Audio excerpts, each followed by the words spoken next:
Welcome back to another edition of Ball Don't Lie right here on 104.9 The Horn. Oh, yeah, we like to call it the Hump Day edition of Ball Don't Lie on 104.9 The Horn. That means the midweek movie music edition of Ball Don't Lie. We love those musically themed days of the week, courtesy of the Idealionaire. We got lots of Texas football discussion to get into. Pro Football Focus has their preseason All Big 12 team. We'll get into that. Also, the Texas Tech AD taking a shot at Texas. The Georgia Bulldogs, a lot of the players at SEC Media Days had some very complimentary things to say about the now Longhorn, former Georgia Bulldog, A.D. Mitchell. We'll get to that and talk about it. Rangers win. Man, they look good, don't they? Astros lose. Go Astros! We'll talk about that. And a record-breaking day in Major League Baseball last night. Dak Prescott was misquoted about the 10 interceptions. We'll dive into that. Zach Martin may think about holding out if he don't get his money.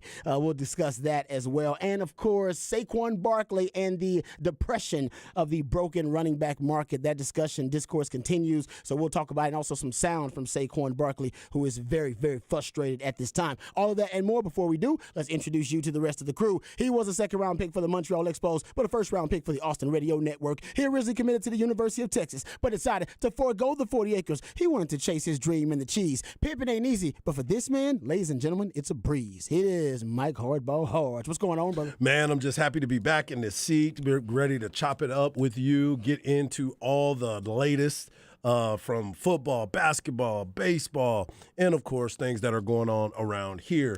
And I'll talk about that in the Hard Knocks Life. But I'm glad you brought up the Texas Rangers. I can't wait to talk about my trip to Arlington that actually got a chance to see them play these Rays. Nice. And it was so much fun because guess what?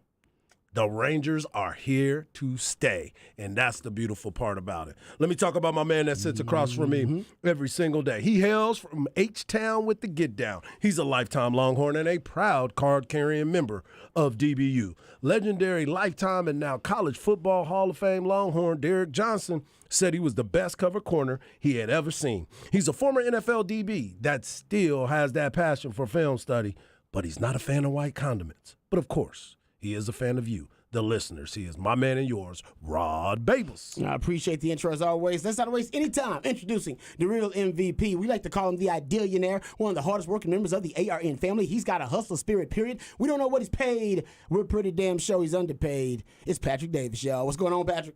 Oh, just trying to get through the summer off season with no basketball. Oh, yeah, it's tough on you, ain't it? Don't worry, I think we got over 40-some days till football gets started, basically, now. I'm watching the basketball tournament. I have to watch that.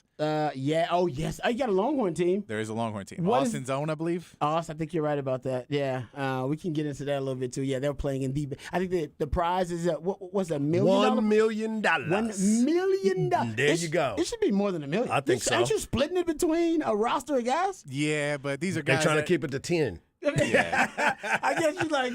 I wonder if it's. Do you start from the beginning? Do you decide we're gonna divide it up evenly if we win, or it's like no, man, we got starters, we got guys that are playing more minutes. Do you do it like that? Who decides that? I think it's a group effort when you walk into it. You got to know what the precedent is mostly. Because you got to go back and look at what all these other teams have done from what we've seen. Because this isn't the first year that it's happened. What is this, 13? They're doing a or lot. something like that? I bet every team can decide how they want to spend the money. Well, that also decides if you're going to play. Like if you're gonna come and play, If you were just a reserve player and you ain't play that much, you won't your even share of the million. I need my 100. I need my 100,000. I need my 100,000 because I was working hard at practice for you. I was doing it at practice for you. The NFL, I was on a practice squad, and you know what? You don't get paid. You didn't get that big check. The actual roster get paid. Trust me. I was with the Detroit Lions, and I was on a practice squad one year, and they paid me. Because they like Detroit a game Lions, check? they screwed up. Yeah. Oh, you were for like, the entire season. Gone. I thought, I was like, man, the practice squad money is good money. I'm gonna try to sign up on another team. I was getting roster money, and basically, I think a part of the reason that the Detroit Lions brought me back is because I owed them money. I owed them because they had overpaid me. They paid me like I was on the roster for the season, but I was on practice squad most of the year. They overpaid me. They were like, we need to get some of that money back. Put Ravens on the roster. We'll get the money back that way, and then we can cut them later. And that's exactly exactly what happened. So now that's my theory. Now looking back, I'm like, damn it, I wonder if I just made it because they owed them money. You might have been. I was in debt to the Detroit Lions. They're like, come on back here, Rod. You looking good, man. How's that shoulder going? Has he paid it off Has yet? he paid? Are we good with him? Let him go. 50 G's? We're cutting him next week. Right, you looking good in that sprint. You looking good. Hey, that's good. You come back to form. You come back to form real quick. We got, what, 10 minutes? 10 minutes left. Exactly. But anyway, okay, let's. We got lots to get into on the show. We're gonna talk some Texas football because preseason, the Pro Football Focus preseason All Big 12 team is out, and the athletic director from Tech talking some trash, which I kind of like, actually. I'm cool with that. And I don't know if it's a direct response from CDC, but CDC has responded to the accusation that he doesn't want to play, or Texas doesn't want to play teams in the state of Texas once they go to the SEC. So we'll get to that too and talk about A.D. Mitchell. A lot of love for A.D. Mitchell. All right, so the gorilla in the room, the elephant in the room, whatever you want to call it, is the statement that was put out today by our leaders here at the Horn. I'll read it here, and then we can discuss. Beginning August 2nd, the Horn will no longer air on 104.9. The Horn will, however, continue to air 24 hours a day, 7 days a week on AM 1260, 101.9, and on the Horn app and at hornfm.com. Regrettably, the coming changes will also include a reduction within our incredibly talented and dedicated staff and bring changes to our weekday and weekend on-air lineups. Austin Radio Network is a locally owned and operated radio and media company. Current economic and market realities, combined with rising operating costs, have forced us to make extremely difficult decisions that we believe will allow for immediate stability. On August 2nd, our programming lineup will consist of live, local sports shows, national sports shows from some of the top names in the industry, as well as local and national play-by-play. To our listeners, clients, friends, and families, we thank you for your unwavering support. There you go. Haraj, I believe you said you're going to address it in your Hard Knocks Life, yeah. So changes are coming, and they're basically all the shows that you currently know in the current form will no longer exist. Correct. I'll just give that to you right now. Yep. All the shows right now will no longer exist. There could be some other, combination, amalgamation, but, Ball Don't Lie has pretty much run its course. Yep. I'll say this. I've been working in radio now 15 years. I feel old. Hey, your boy.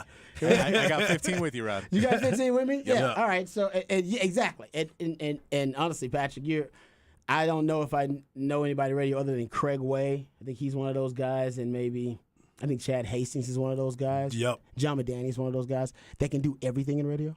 Like everything. Yeah. Anything. Yep. Anything, any task that they could do. Agreed. From the setting up remotes to getting on air and giving hot takes and spitting. It's fire. Really impressive. Like Dylan. Yeah, like really your overall skill set is expansive and extremely impressive. It really is. Didn't know that before we started working together directly. Yeah. But I now believe that this is a 3-man show. Correct. That's what Ball Don't Lie. It's a 3-man show. Yep. Some people thought it'd be a 2-man show with Patrick as a producer, but you've already proven yourself, and Harj and I agree, and the listeners agree. For sure. 3-man show. Yeah. Appreciate it. Yeah. And that happened quickly. Yes. Yeah. And that's the beautiful part about that. So, you know what? Since we're here, I'm just going to go there. Go ahead, man. You can get 2 of them. So, that is very Floor is true. yours, brother. I do want to say this, and this is something that, Rod, you and I have been boys from the minute we met each other a long time ago. Long time ago. Like, we were like family automatically. Patrick became family immediately because we knew a lot of the same people. And coming into this situation, number one, my goal was to be at the Horn. No, always has been, always will be a part of my growth in this business. And I've learned a lot in a very short period of time from a lot of different people. But when you and I met and we talked about this opportunity, you're like, man, I know you got this going on. I know you got that going on, but here's what I think. And I was like, done.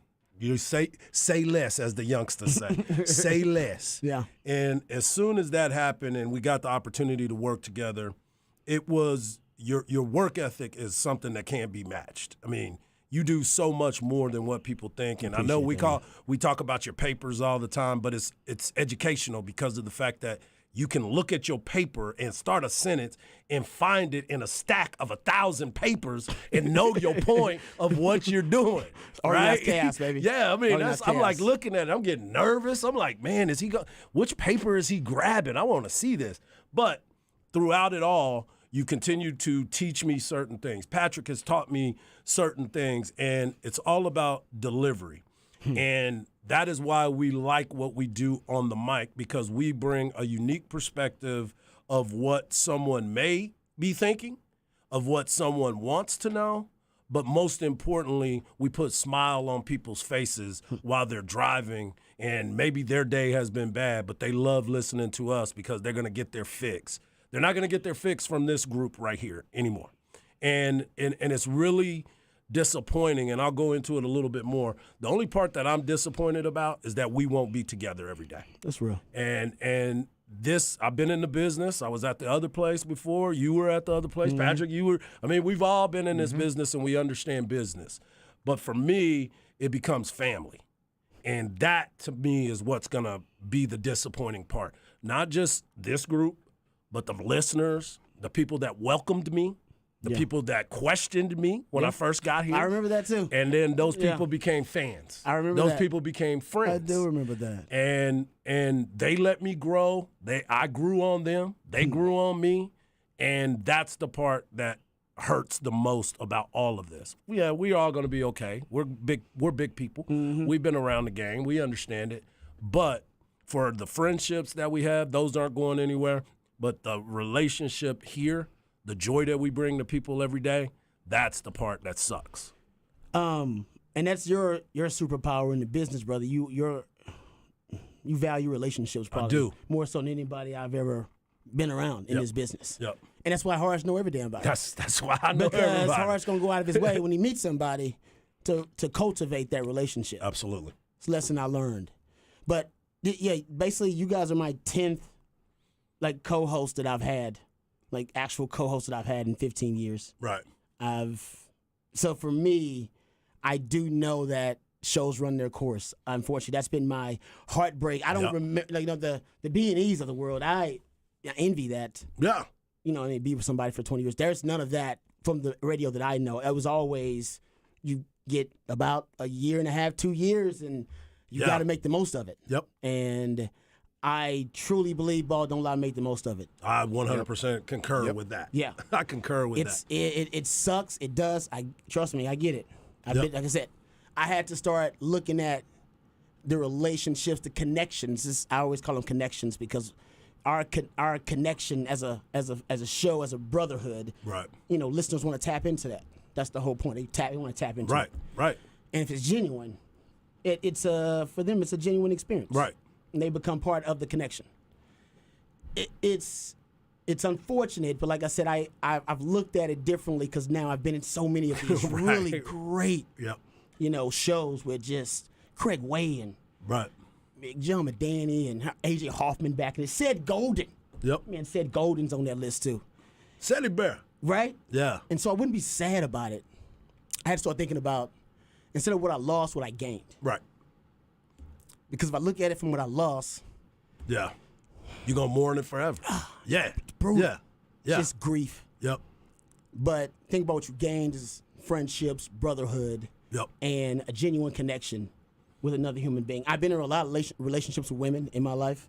And I realized at one point what I was chasing, I chased connection. Right.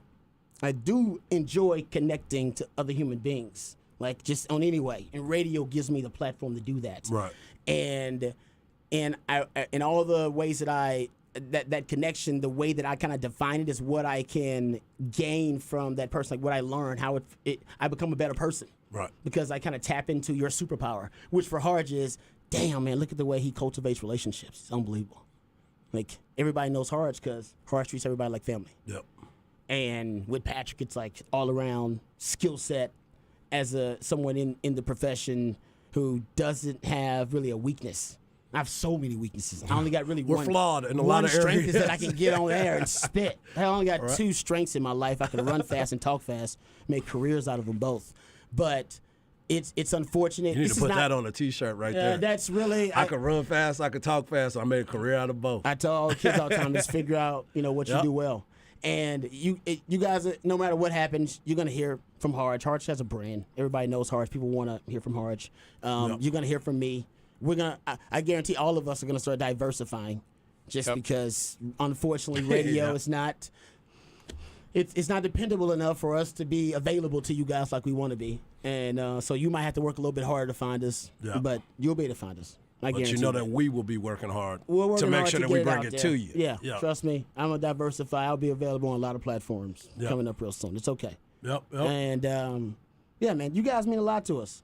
Like we wake up talking about you guys, thinking about you guys. The perspective that everybody has is to make sure that it is a perspective that will include and is comprehensive enough Yeah. to to include most of our listenership. And if it's not, you guys bring it to us on the Specs text line, and we value that. I mean, that's the heartbeat of this show. You guys are the heartbeat of the show. No doubt. So it's been a great. It's been a hell of a show. It really. I did not think it would be this good of a show. Because I never worked with Patrick, so I didn't know what Patrick brought. It turns out Patrick is a basketball junkie, and Harge is a baseball junkie, and I'm a football junkie, and it just mixed. Right. The three most popular sports in this country, and you got junkies of them right here, all of us, and that really just that connection to me, it was almost instant. Yep. And so I had a lot of fun. I was so hard, man. If we ain't having fun, then the people listening ain't having no fun. So we gotta have fun. Gotta make That's sure our we number have one fun. thing. We gotta Yep. having fun. If we ain't having no fun. We can organize and everything, but if we ain't having no fun, that show sucks. No, and I mean the amount of days we walked in and we all going through stuff, or you're doing something and you get into the meeting and you don't know how it's going to be, and then all of a sudden we just start talking, and by 5 o'clock, 4 o'clock, 4:30, we're sitting there and we're all laughing, Yeah. having a good Yep. time, and everything that we were worried about at 3 p.m. is kind of gone. No. And you just have fun, and you leave at 7 o'clock, and you feel better. Right. And you're like, man, I was stressed because I have to go in. I got to talk sports 4 hours, and I don't even know what we're going to talk about, and I didn't have time to do enough research or whatever else. It's just I hope that listeners have had as much fun as I've had, as we've had, to be able to do this for y'all for the last year and a half. Agreed. Yep. Yeah. I'm all So- in on that. Don't be sad because it's over. You can be a little sad. Don't be sad because it's over. Be happy because it happened. Yep. All right. It was great. Unfortunately, that's why you want to maximize the time you have with whatever relationships you have with people. Yep. If Got to you- pour it all in. If you enjoy their time. Yep. Pour it all in. Yeah. Yeah, because there's been times we could have all walked in here and been like, man, kicking stuff over, like, man, I don't even want to do this today. But when we stepped behind here and we got to this point, we were like, let's go, man. Let's give these people what they came for. Let's get it. Yeah. Yeah, let's give the that's- people what they that's- came for. That was probably the connection. Is that leave all if it brings something additive to the show that is going to, like you said, make somebody smile, Yep. make their day, make them laugh, entertain them, inform them, educate them, then bring it to the show. Otherwise, leave it the hell off the show. No doubt. And this is kind of one of the first times we're kind of bringing that to the show, but it's just to let you guys know that it matters to us. It does. Yeah. It does. I always say that's what fans want to know about their athletes that they love and the sports teams that they love. They care about it, that it matters to them. Right. That Like- they take the L home with them. No doubt. Somebody posted today on social media, and it was like my man Rob B always says, there's something going on behind the burnt orange curtain. Let me take y'all behind the burnt orange curtain. So everybody got a chance to pull back the curtain just a little bit. I know that everybody's had their opportunity to kind of speak on it on the other shows that have had to address the announcements. I think everybody's done an excellent job of speaking their truths. Exactly. And I appreciate the time with you guys here. We're going to keep this thing rocking. We're going to give you what you need. And you are right, Texter. I will maximize the Blue Chew. That was one of the great. I forgot all about that. That was actually a fabulous time when you were doing Blue Chew. It was a great time. It was random, built-in laughs every damn day. For sure. So like I said, it's been great. You guys, don't be sad. I mean, first of all, in terms of the station and the horn, Yep. it's going to be around. There will be a product. It's upsetting that you won't have all day. Right. Local sports talk that apparently You don't have that anywhere in Austin. I was going to say, is there? This was the last. This was it. This was the last of the Mohicans. This was it. Yep. And hopefully, can bring that back. No doubt. All local, all the time. But hell, enjoy it for the next couple of weeks or so that we got it. Yep. Yeah, and I'll tell you that. So support, wherever anybody these guys go, because the more y'all support the true local people doing sports in this town, wherever it may be, the more chance that powers that be may try and bring back more of these shows and that stuff. So there's, we can't control much, but the more y'all help us out by listening, what you're doing right now, texting in, all of that stuff, it means a lot to us, but it just helps us prove that there is a reason why we're here. No. Yeah, no you doubt. guys know we don't control all that. So all we control is what we put on the airways. That's what the men in this room care about. All the guys on all the shows care about. Mm-hmm. So we appreciate all you guys on the Specs text line, all the really kind words. It's really, trust me, heartfelt. Got your boy here close. I'm feeling emotions. No doubt. All right. So we get caught up in it. Because we are real people, too. Yeah. So, with the statement, I know it's vague, but pretty much all the shows are no longer going to be on the air. Right. On 104.9 The Horn. But The Horn is still a thing, right? The Horn, it'll be available, but not on 104.9. And, of course, No More Ball Don't Lie. After August 1st. Yeah. Like that. So. All right, there you go. That's the elephant in the room. Hart's going to address it again in Hart's Knock Life because I think he wants his own moment with the fans. And then after that, I guess, I don't know, we have like a countdown of shows. So awkward. Awkward. So awkward. Is this a first in radio of a countdown of shows? I feel like the only way that happens is if you retire. That's it. Normally in radio, the countdown is, hey, I got this meeting at 6 o'clock. I wonder what it is. And then the countdown is how many steps to my car. Exactly. No, seriously, it's an awkward countdown. I don't know. I just haven't been in this situation before, but yeah, I guess that's what. And like I said, it happens for a lot of different reasons. Like I said, I don't know a show that lasts that long. All the shows that I've been on are show. I worked at Craig Way the longest, but I worked at Craig Way with John Madani, Keith Moreland, Craig Way, and I did a show just me and Craig Way together. Mm-hmm. And so I worked with him longest, but in terms of the shows and the different iteration of shows, these days, unfortunately, the lifespan is like the lifespan of running backs. And we're underpaid like running backs. I need to go be a kicker. And based on COVID, we are essential. Exactly. That's the title we were given during COVID. So I don't know. Every time it freezes, one of us has to stay up here. So there you go. So throw it out there. I want to see the connection to running backs. All right, we come back. We'll get back on track. Of course, we'll address that. But thank you guys for all the really kind words on the Specs text line. Man. You guys are awesome. We love you guys. We really do mean that. That's no BS. Okay, we come back. We'll let's address the Rangers and the Astros. We'll get back on track like that. We'll go Rangers, Astros. We'll talk about them, and also we'll get into the record-breaking day in Major League Baseball. No doubt. All of that and more right here on Ball Don't Lie. 104.9 The Horn.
Welcome back to Ball Don't Lie right here on 104.9 The Horn. Midweek movie music edition of Ball Don't Lie right here on 104.9 The Horn. That's when the Idealionaire, Patrick Davis, takes songs from a particular soundtrack, and based on these selections that are played, Hard's not supposed to gather clues and hints, breadcrumbs that lead us to the featured film of midweek movie music. Oh, there's definitely a vibe here. Okay. Is it Oh, I love it. Hard's already got one. He's coming away swinging. Swing away. But Swing I just away. lost the name of the movie with Mike Myers and Wayne's World. Is it Wayne's World? No, it is not Wayne's That's a World. good guess. That's a good guess, though. That it's is a good guess. That's Okay. a quality guess. I'm actually gonna say there is a thread with Wayne's World in this that you're not at, but it was a very good guess in that Okay. sense. Wow. A thread. Like linking the universes or something? I mean, linking the type of movie or linking the movies. Okay, the genre. I think I the know what genre. it is. Bill and Ted's Excellent Adventure. No, because that is Damn. not in the thread. That's another good one. But that was, No. I believe, Bogus Adventure came out today in history, but But that was Hard. it. that was not it. No. Okay. Man. All right, because that music is putting me there.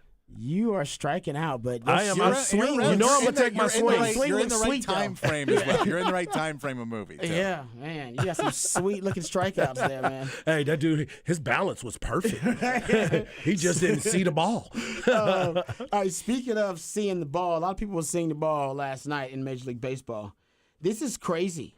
12 Major League Baseball teams scored 10-plus runs for the first time since 1894. They tied the second most 10-plus run games in Major League Baseball history. The record was set July 4th, 1894. They last achieved the record tied with 12. Actually, that was May 30th, 1894 that I referenced. But yeah, that was the last time 12 Major League Baseball teams scored 10-plus runs. Yeah, it was crazy to watch all those runs go across the board. And, you know, if you were a betting man, yesterday you should have just taken the over in a lot of games because there were that many runs scored.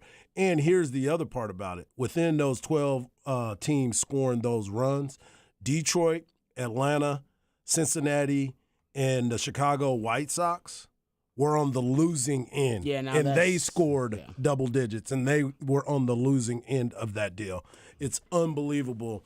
The Atlanta Braves and the Arizona Diamondbacks, they hit the over. The over was 10.5. They hit the over in the second inning.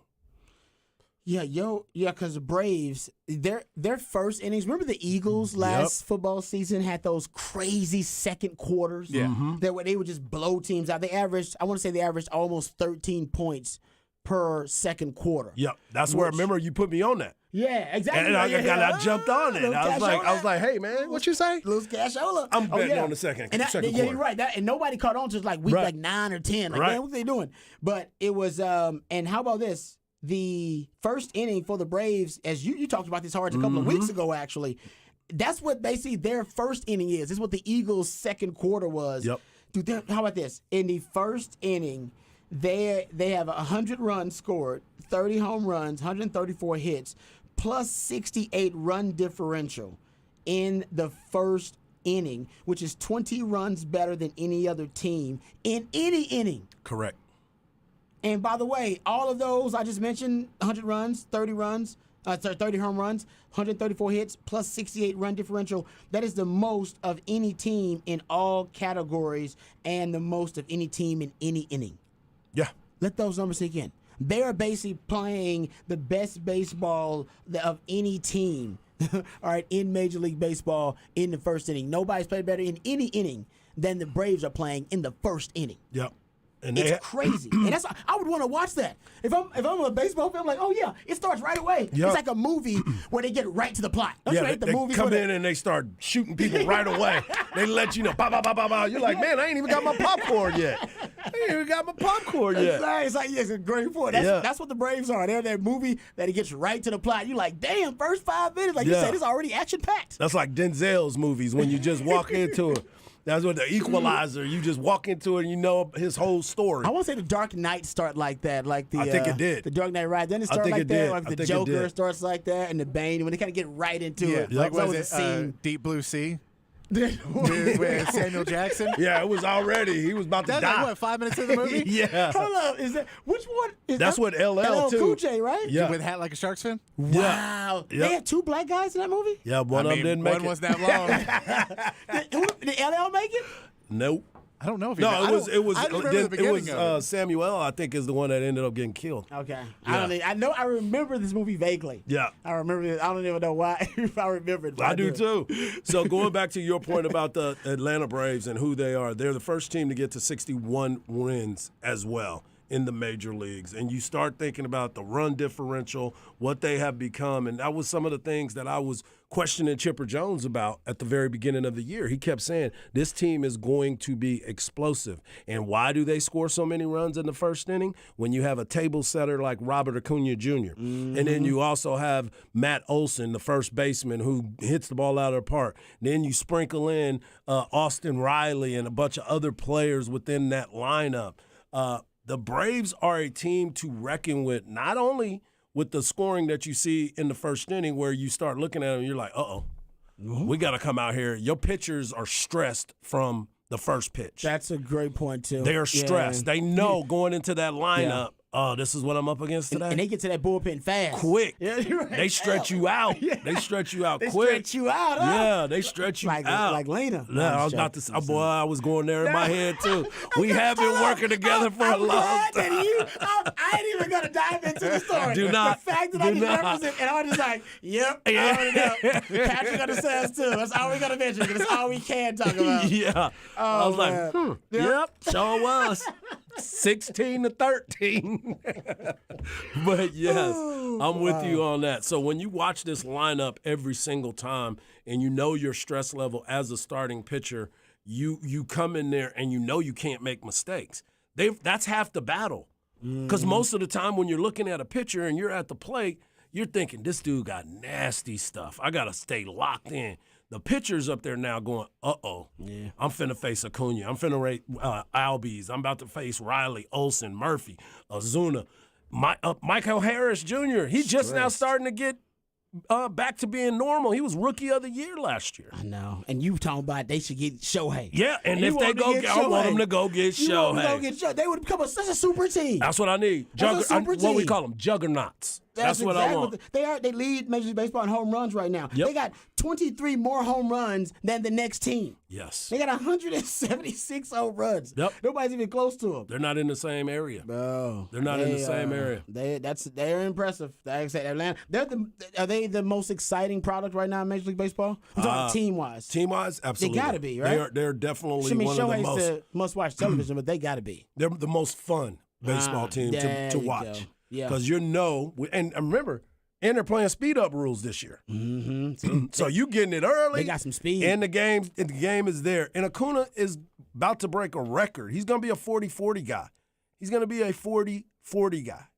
40 home runs, 40 stolen bases. That's rare. That's rare for the air. It's first in a long time. Barry Bonds was a 40-40. Okay. I think A-Rod was a 40-40 as well. That's unbelievable. Yeah. Since we're talking about the rule changes and everything, and obviously that's leading to this uptick in offense, and I think it's great for Major League Baseball. Little update on the rule changes.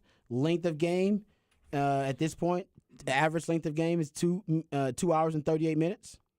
2022, it was 3 hours and 4 minutes. Runs per game, you're up to 9.2 runs per game. Mm-hmm. Offense, Exciting. baby. It was 8.6 last year. Batting averages up from 243 to 248. On base percentage up from 312 to 320. And successful steals, something Harge brought up at the beginning before we even started the season, but he thought it was a prediction that you thought the rule changes would lead to more successful steals. Yep. They are the highest in Major League Baseball history. And games have returned basically like to the pace in the 80s. Yep. That's what you want. It's a nice, That's quick what you want. pace, and like I said, the offense is up. It's a fun game to watch right now, and the Rangers, they're a fun team to watch. They are definitely a fun team to Told watch. y'all post All-Star break, if the Rangers could start the post All-Star break, like they started pre All-Star break, they was gonna be scary, and it looks like that's kind of start they're having. They're 5-0, it's still early. Yep. But they're 5-0 post All-Star break. They're up 5-0 right now. And they're in the top of the 5-1. ninth. 5-1 On the now. Rays? 5-1 5 right now. now. All right, Yep. yeah, but they're up again in this one. Come on, man. That's just a statement series It by is. the Rangers right now, It is. man. It This is is. the first time that they've gone. I don't know. We got to go back if they're going to win this one, but I don't want to jinx them. First time they've been 5-0 since the All-Star break since 2011. Yep. It's time to start taking these Rangers seriously if you ain't already. And the Rays are a good team. The Rays are A really good team. They're a Yeah, So really it's good not, team. It's not a walk in the park. I mean, the Astros are playing the Rockies. They should have won last night. They should've won. They're up 4-0 right now against the Rockies. Chas McCormick gets another home run. I don't think Dusty's going to have his way and not play No, Chaz he's gonna have to anymore. play Chaz He's moving gonna have to play forward, man. Chaz. He's gonna have to play Chaz. But I got a chance to actually witness the game yesterday That's in right. Arlington, and I got a chance to watch batting practice. I got there early enough to watch infield. I got a chance to see everything and try to take it all in.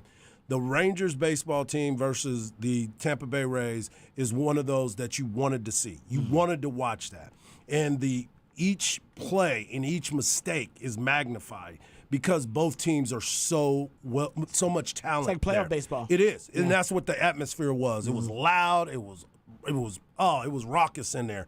But the one thing that I truly enjoyed watching was Corey Seager and Marcus Simeon playing shortstop and second base. We know what they can do at the plate. They've turned their careers from last year to where they are right now. But I sat and I watched the way that they worked together and communicated and how effortless a lot of the plays that they were making. They made it look so good. And I went to spring training, so I got a chance to That's see it. And when right. I went to You spring did. training, what did I tell you? You did say. I said, man, Yeah. they're going to be a problem. You did say, watch out for them Rangers. Because You did say they it. are in a good spot, Yep. number one. Number two, Bruce Bochy. I was talking to a bunch of Ranger fans yesterday, and I was like, what do you think about this? Why do you think the things have changed? And they said Bruce Bochy. They said him being in that dugout, understanding the game, and understanding being able to talk and be a calming voice, and then get on their butt when he needs to get on them. But he has been the biggest reason for this success. Well, and Chris Young going and getting a lot of these players in that payroll, but that was actually you have to get it. He had a lot of those guys Yep. when they struggled the They year did. before. They did. Because the core, but so same core, but you're right, the culture's culture's and totally how those different. guys are being developed and coached very Yep. different. And Corey Seager in July, Talk about it. 365 batting average in July. His slugging percentage is 654. He's on fire. It's hot out. It's hot in hot. Texas, Yeah. and he is hot. Yeah, in buddy. In fuego. He is in fuego. I told Patrick, I was sitting with a buddy of mine, I said, I just happened to look up at the screen, and I was like, man, I can't believe Corey Seager has a hat trick, but I tell you what, they come with a fastball, he going to catch them. Sure enough, he had 3 strikeouts. They came up his fourth at-bat, threw him a first-pitch fastball, hit it straight away center field. Bomb. And I'm talking about an absolute rocket. Man. I was like, yeah, my man got 3 strikeouts. He's swinging at anything that's close. Yeah, he feeling I've himself. been there. He feeling I've himself been in there. July. Yeah, you're right. He's feeling himself, man. Yeah. What's your 53 games? He's got 53 RBIs since he came back from his injury. Remember, he got hurt, his hamstring. In the 53 games that he's played, he's had 53 RBIs. Wow. So, That's a nice dude is stat. back in there. Dude is back. That is crazy. That's Yeah. he's raking. All right, there you go. A little update for Major League Baseball. We got the flex coming up on the other side, so we'll talk flex, and then we'll get back on track. We'll try to cram a lot into the top of the 4 o'clock. All that and more right here on Ball Don't Lie. 104 the Horn.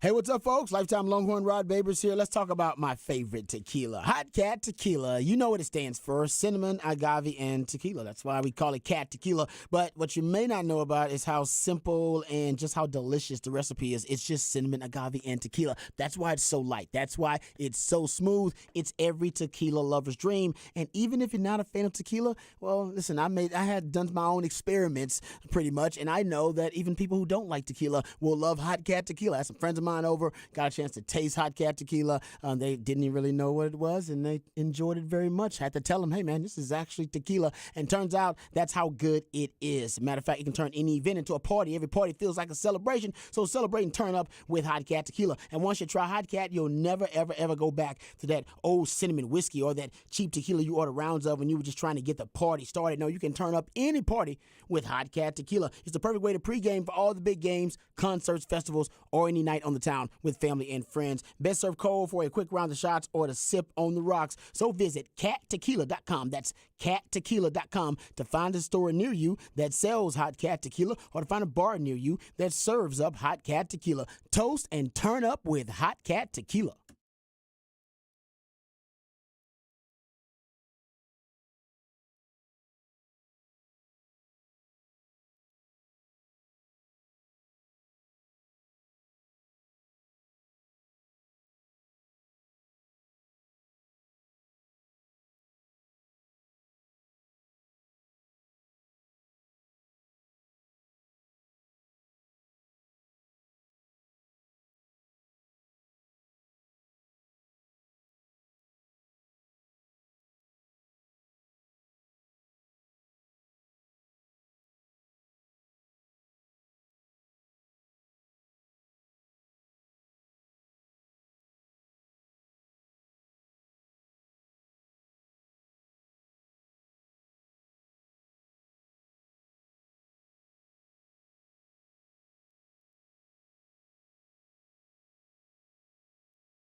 All right, welcome back to Ball Don't Lie right here on 104.9 The Horn, midweek movie music edition of Ball Don't Lie. That's when Patrick the Idealionaire, he takes jams from a particular soundtrack that inspired him, and based on the selections that are played, Harj and I are supposed to gather clues and hints that lead us to the featured film of midweek movie music. This should be a dead giveaway. I know it's a very popular song, but it should lead us. It should. I will say, this is one that is not an easy home run get. The movie? Yeah. Okay. I'm assuming you've both seen it, but it's not. This time he said he's assuming. He didn't know for sure this Yeah. time. This is a tough one. I can just see this scene, though. I've seen. I'm trying to think of what movies I've seen that in. Yeah. And yeah, I don't know. Right now, I'm kind of lost. I'm not gonna lie. I'm a little low. I don't even feel the decade. Usually, I feel a decade. What decade do you feel? Harj, you feel a decade on this thing? Yeah, I think it's some 90s, early 2000s type of movie. It's a 90s movie. Yeah. There you go. All right, at least you're in the... Man, those songs, though, they don't really... I don't know. They have nothing really in common It's to a me. 90s movie. Okay. All right, we'll get to it. Hold on. Uh-oh, go ahead. Throw it out there. Give me some swing away. You're just too good to be true. I can see He's gonna somebody start singing it dancing. now. Well, I can see him dancing to No, it. yeah, go ahead. Go. Run with Is it a movie with Eddie Murphy? No. Dang it. Dang it. That was gonna be one of those. No. That was gonna be one of those. Cause you know which one I'm thinking. I'm thinking of Coming to America. Really? Yeah, cause remember he's outside and he's singing. And they're telling him, shut up! Is it that? It's not that It song. sounds like that song. It might be, but it's not that version of that song. It could be that song. I'm trying to think. I know the song though. You're talking about. I remember the scene. I should say. Oh, yeah. Dang it. All right. Enough about our ineptitude with midweek movie. And we've music. already put the Specs text line down, so I can't see what's. We've muted you guys. We've We muted apologize. you. No one's So got it we yet. want to play fair and truly showcase how ignorant we are when it comes to some of these music themes. And if Harj can't get it, I'm definitely not going to get it because Harj is much I'm better waiting than for I you to am. jump on one. I Harj thought you is was much about to better get than this one. He's much better than I am at this kind of thing. All right, we'll get to that in a second. We'll get back to it. Usually we get a little bit of pity from Patrick in the 4 o'clock hour. Makes it very obvious. Sometimes like the title of the damn movie is in the song. He makes it that obvious. All right, go to the Flex, flxatx.com, flxatx on all of your social media platforms. You can go up there and check out some of the district previews coming up for football season, and keep a watchful eye out for the All Flex watch list, which is coming up a little bit later. This actually is coming up next week, I believe. They're gonna have the All Flex watch list, and you can go get more details about the showcase, the skills showcase that Anthony Williams is putting on in Round Rock. You can get all the details there. Which should be tomorrow. Actually is happening tomorrow. Thank you very much. It's happening tomorrow. So if you want to get some details about it, just go to flxatx.com and you can go check out the page there. It's got a lot of details for you. All right, we come back. We'll get into some NFL news, notes, and nuggets. Saquon Barkley. I'm not sure when this interview took place. I'm not sure about if it's like in the last week or so, but it has been this year because he's talking about his dispute, if you will, negotiating a long-term deal or an extension with the New York Giants, and how displeased he is with the way things went, because now he will be, if he decides to, play on the franchise tag for 2023. We'll play that audio for you. Dak Prescott was misquoted. Come on, man. About those 10 interceptions, guys. Misquote. We'll talk about what that misquote is. And you know what? I'm glad he was misquoted. We'll talk about that, too, because I thought if he was saying he wasn't going to throw 10 interceptions, don't be guaranteeing that. Agreed. That's a real- That's a real. It's a real hard one when you get to 8s. Yeah. You're gonna be like, just go ahead and start handing the ball off. Start checking it down all the time. Arm look like he's short arming it because he nervous. I told him I wasn't gonna get to 10. I told He him. gets at 9 and checks himself out. My man of my word. Yeah, it becomes like a big deal. They got Vegas odds on it and stuff. It's like, no. Yep. Yeah, he was misquoted. So we'll get into that coming up next segment. Also, Zach Martin, more Cowboys news. Zach Martin may consider holding out if he doesn't get his straight cash homie. All that and more right here on Ball Don't Lie. 104.9 The Horn.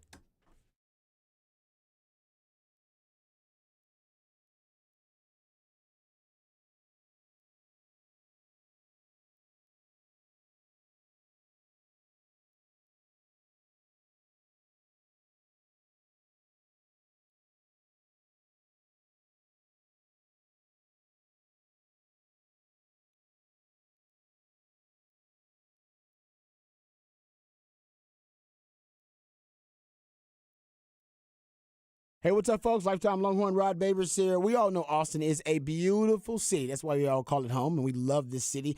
Part of the reason we love it so much is the unique aesthetic appeal of Austin. Well, one of the reasons that the unique aesthetic appeal of Austin keeps attracting more and more citizens to move to this great city is the skilled craftsmanship of our good friends at Ironworkers Local 482. They've been helping shape Austin since 1935. That's a really long time. You see the labors of their love all over this great city, and iconic landmarks you may be driving by right now and not even know it, like DKR Stadium and the Pennybacker Bridge. And as the city continues to grow and thrive, so do our good friends at Ironworkers Local Union 482. They don't go to the office. They're the ones who build the offices. So if you're looking for an exciting new career and you want something new, something fresh, something that will challenge you, and you're a little bit frustrated with your career path, you can become a valued member of Ironworkers Local 482 and accept the challenge of becoming the best version of yourself while helping shape Austin's economic development. Right now, they're hiring over 3,000 people for a huge project right here in Central Texas, and you can become a valued member of this prestigious organization, Ironworkers Local Union 482, and take pride in the type of teamwork and craftsmanship that helps shape the future of our great city. So maximize your potential and be your best self today. Simply apply at ironworkers482.org. That's ironworkers482.org.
Wow. He did it. I told you he takes pity on us in the 4 o'clock when we can't get it because we embarrassed ourselves enough. And he decides, all right, you know what? I'll give him a hint that is so damn strong. It might even have the title of the movie in the song, and this one did. Yeah, this has the main characters saying the name of the movie in it. Well done there. Midweek movie music edition of Ball Don't Lie. That's when Patrick the Idillionaire, he takes jams from a particular soundtrack that inspired him for some reason or another. I can't wait to find out what this one is. And based on the selections that are played, Harge and I are supposed to gather clues and hints, breadcrumbs that lead us to the featured film of midweek movie music. And it's Coneheads. It is Coneheads. It came out 30 years ago this week. Unbelievable. Bro, you were so right about that. You're not sure if we've seen it. I've seen it. But it's been a while. But Yeah. It's been a very an long obscure while. one. I see. I thought you may be getting because the Wayne's World. That They're is, both you're right, SNL no, you're right. movies. SNL. They're both SNL movies. SNL bits that became movies. You're right. So I was like, there is a Damn. thread there. Wow. That is fantastic. That's That's really good right That there, is man. really good. I'm not gonna lie to you. Now it actually does make sense now. Yeah. With the Coneheads thing. Yeah. Oh, damn! I can see the other characters in the movie. It was, but that was, you know what? That was a great skit. That was an Yeah, all-time that Chris great skit. Farley was in that movie. How many SNL skits have been made into movies? Yeah. I mean, a decent amount because some of them are like And what's the best one? What's the best SNL Wayne's skit World's going in the probably movie? up Is that there. the top? Is that the one? Blues Brothers up there. Oh, Blues Brothers might be over Range So World. so those two are. I mean, but like Ladies Man is one. Ladies Man is There was a an good one. It's Pat movie. There was Oh, I a think you're Stuart right. Smalley movie. Wow. So they've made a number of them. Yeah, from those characters. Yeah. That's a great point. Man, There was supposed to be a Hans and Franz movie, but it never came out. They never made it. oh, really? I Like didn't know that. there was a script written for it, and I think on Conan O'Brien's podcast, they've gone back and like read the script on the podcast. That is it. That's interesting. Yeah, I never. Yeah, that's a lot of movies that came from those bits. Yup. Now that I'm thinking about it, man, you just listed a bunch of them too. So yeah, give it up, Coneheads. That is the featured film of midweek movie music. And was there a sequel to Coneheads? I feel I'm like pretty there's- sure there had to be a Coneheads too. Right? I'm sure I did not watch it. I'm sure there was a Yeah, sequel. it- Well, I don't know. no. Maybe there wasn't. I wasn't that deep into the Coneheads. But I will say that, man, that's how you know SNL at one point, and not dissing SNL now, but it was a force Right. at one point. Like, Oh really. my goodness. So- I still watch SNL. I still watch it. I still watch it from I'll time make to time. sure I watch SNL. But it used to be. it used to be fire. It used to be like Yeah. the dunk contest. It used to be Yeah. star-studded with tons of talent, and now they still have good bits, but I don't know if they have the celebrity star power they once had. Well, no, I mean they did. Like a few years ago, had way too much celebrity star power because it was like they just brought in celebrities. That is to do- true. To get, But yeah. I also, it's one of those things of getting older where they're just like, well, it's not for me anymore. This is meant for people that like, it was meant for people that are 18 to 30. And like that audience, it was straight white males 18 to 30 for a very long time. And now it's like, That well, now flipped. we want to have more women in there. Yeah, we want to that have this. And I'm over 30, so I don't like, basically all of the categories I've fallen out of what they're aimed at now. That's true, yeah. So they still have good sketches because they hit over everything. But there are some that are like, this is meant for somebody completely who I'm not. Yeah, Which I is agree with fine. that. Have Somebody I'm completely not. I'll go back and watch old episodes and be just fine happy. Yeah, no, I mean, you go look back and look at it. I mean, they had like legendary cast now in Yeah. retrospect. Yeah, for sure. But yeah, so there you go. Coneheads is the featured film for midweek movie music. Thanks to my man Patrick. All right, Specs text line 512-337-3776. Harsh Knock Life. Harge is going to address the elephant in the room. there you of go. course. The elephant in the room. The statement that was put out by our leaders here at the Austin Radio Network. And if you missed that statement, go to social media. We read it earlier, but Harge is going to address it in Harsh Knock Life. Correct. Because he wants to talk to the people that matter to him. That's right. That's you people. That's you. You people. That's The what people out there. That's what I'm going to say, you people, and mean it in a nice way. You people. Yep. He cares a lot about, so he's going to give you all a message coming up in Harsh Knock Life. All right. Mm-hmm. Let's talk some NFL here, gentlemen. Because Dak Prescott, apparently, he made the news because last week, and I remember bringing it up, like, oh, man, Dak Prescott last week, it was reported that he said that he was not going to throw 10 interceptions. That he was not going to throw double-digit interceptions this upcoming season. We discussed and talked about it, and I think we were all in agreement. Like, that sounds great. I mean, because Dak, he is not the type of quarterback that is irresponsible with the football, careless with the football. Ball security actually has been one of his best assets and traits as a quarterback throughout his career. I can give you some numbers on that, but just getting to the statement here. So that was the quote that was out there. But turns out now, Nick Eatman of the DallasCowboys.com website says that's a misquote. That's a misquote, guys. He didn't say that. Here's the quote. This is what he actually said, or at least the correct quote. Do I blame those receivers? No. Mike McCarthy, he said Mike, does an amazing job with receivers. They know where the hell to be, why to be, and when they're getting looked at. That's going to be a big jump, I think. We won't have those tipped interceptions this year. And the quote going around was, we wouldn't have those 10 interceptions this year. So 10. Couldn't understand his speech? That's weird. Yeah, that's really 10 weird. And 50. Yeah, first of all, he had 15. 10 he had and 15, tipped. He had 15 interceptions in the regular season, 17 and you include the playoffs. How could who misheard that? Tipped and 15? Well, you can't say I won't have. He could have said I'm not going to have more than 10, right? Well, I don't want to have any more of those tipped. If they heard the quote, yeah, I know what you're saying. I'm trying to help them. I just misheard that. It's like, we won't have those tipped interceptions. We won't have those 10 interceptions. We won't have those 15. I don't know. That's weird to me. We won't have those 10. Who speaks like that? No one. When I recite stats, I do. We won't have those 10 plus interceptions this year. What? Yeah. You don't know how many interceptions you had? Yeah. So here's the deal. That's weird. When I went back and I looked at it, he's had 15 in 12 games last season, as you pointed out, especially ones that were off deflections. Mm-hmm. So for him to say, oh, yeah, I'm going to cut down those because what are you saying? The wide receivers wasn't running the right routes because you said they know where and why to be there. They know where to be. They know why to be. I think he's saying they drop him.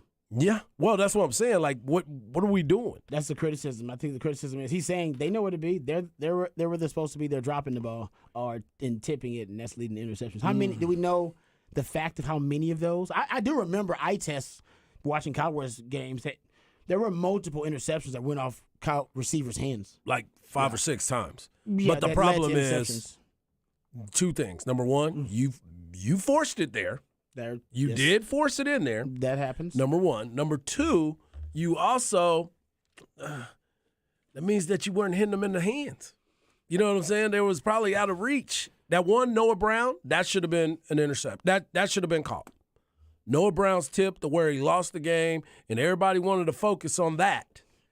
Not the fact that the defense gave up a lot of points during that time, and the fact that the dude dropped the ball, period. So let's give him some of that. But 15, we've talked about this ad nauseum. He's not going to be that guy. That's not who he is. That's not who he tends to be. But I do like what Patrick said. If he gets to 8, do we get nervous?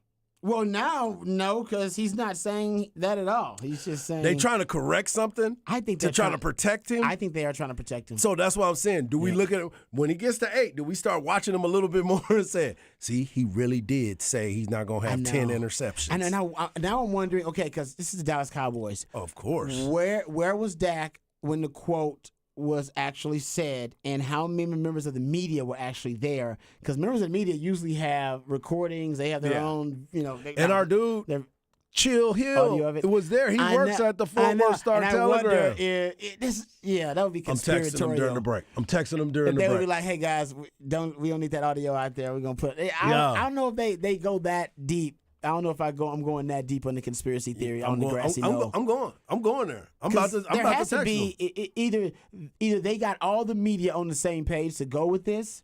This like you said, maybe they're trying to have Dak's back, and they don't want him to end up in some controversy because if he gets 8 interceptions next year, halfway through the season, and start freaking out, or that actually was a misquote and somebody misheard tipped interceptions, and they thought they heard 10 plus interceptions. I will say, if he is 8 interceptions in halfway through the season, people will still be a bit worried. Yes. Whether he said 10 plus or not, because he had 15 last year, and people said that was too many. So, and if there's 17 games in a season and halfway through he's already got 8, where we're gonna say, oh, he's gonna have 16 interceptions. Yeah, yeah, you're right. That's more than last year. That is. He won't. I don't think he'll have anything close to that. I really don't. That is not in Dak's nature. That's not who he is. We've been saying that for years. I'll give you the numbers, but Dak, if you go look at Prescott's 1.7 interception rate over the first six seasons of his career, would rank 5th best all time, just ahead of Tom Brady. He is not a turnover-prone quarterback. That's just not in. This was an outlier. But if it happens again, then y'all got a problem. You got to figure something out. I don't think Dak will be that guy. And you have a new play caller in Mike McCarthy. Yep. And they want to run the ball more. So apparently Dak will be less exposed anyway. Mm-hmm. But yeah, tipped. And 10. Tipped in 10 plus. Yeah. I don't know. It's weird. It is a very strange situation. It's strange. But I'm all in. You got to be. Yeah, I'm all in. You drinking the Kool-Aid. I was looking at the stadium yesterday. Mm-hmm. Looking like, man, that's number championships over there coming this year. State championship games for the Texas high school football. Ain't number championships gonna be happening over there. State championships will be played in that thing. Titletown down there in detail. Exactly. All right, no, man. High expectations for the Cowboys. No doubt. They're going to need Zach Martin if they're going to achieve those expectations and achieve all those goals. Zach Martin is considering holding out. Right now, he's going to make $7 million less than the NFL's top-paid guard in 2023. His average salary is around $14 million. Remember, he signed in 2018, signed a new deal, 6-year, $84 million deal. He did restructure this season's salary coming up with basically they paid him in a bonus form. They paid him $12 million of his $14 million salary. Mm-hmm. And he's going to get basically a $1.7 million salary and a couple of other bonuses, and he'll have an $11 million cap hit instead of having that huge cap hit. So they did restructure him, but he wants a new deal. He does want a new deal. Yeah, and the Cowboys have and deserves it. Yeah, he deserves it. He got a 99 today on Madden. And this is when he announced that I may be holding out. He's a Hall of Famer. And he changed his profile pic to Madden 99, and he's standing there like this. He got his arms crossed, really? like, yeah. On the social media page? Yeah, so he's playing the game with them as well. Look, Zach Martin is, as you said, a Hall of Famer. He's one of the best to ever do it in this game, and he deserves to make the money. And if you're going to pay people, I thought from what we were doing, you're paying linemen.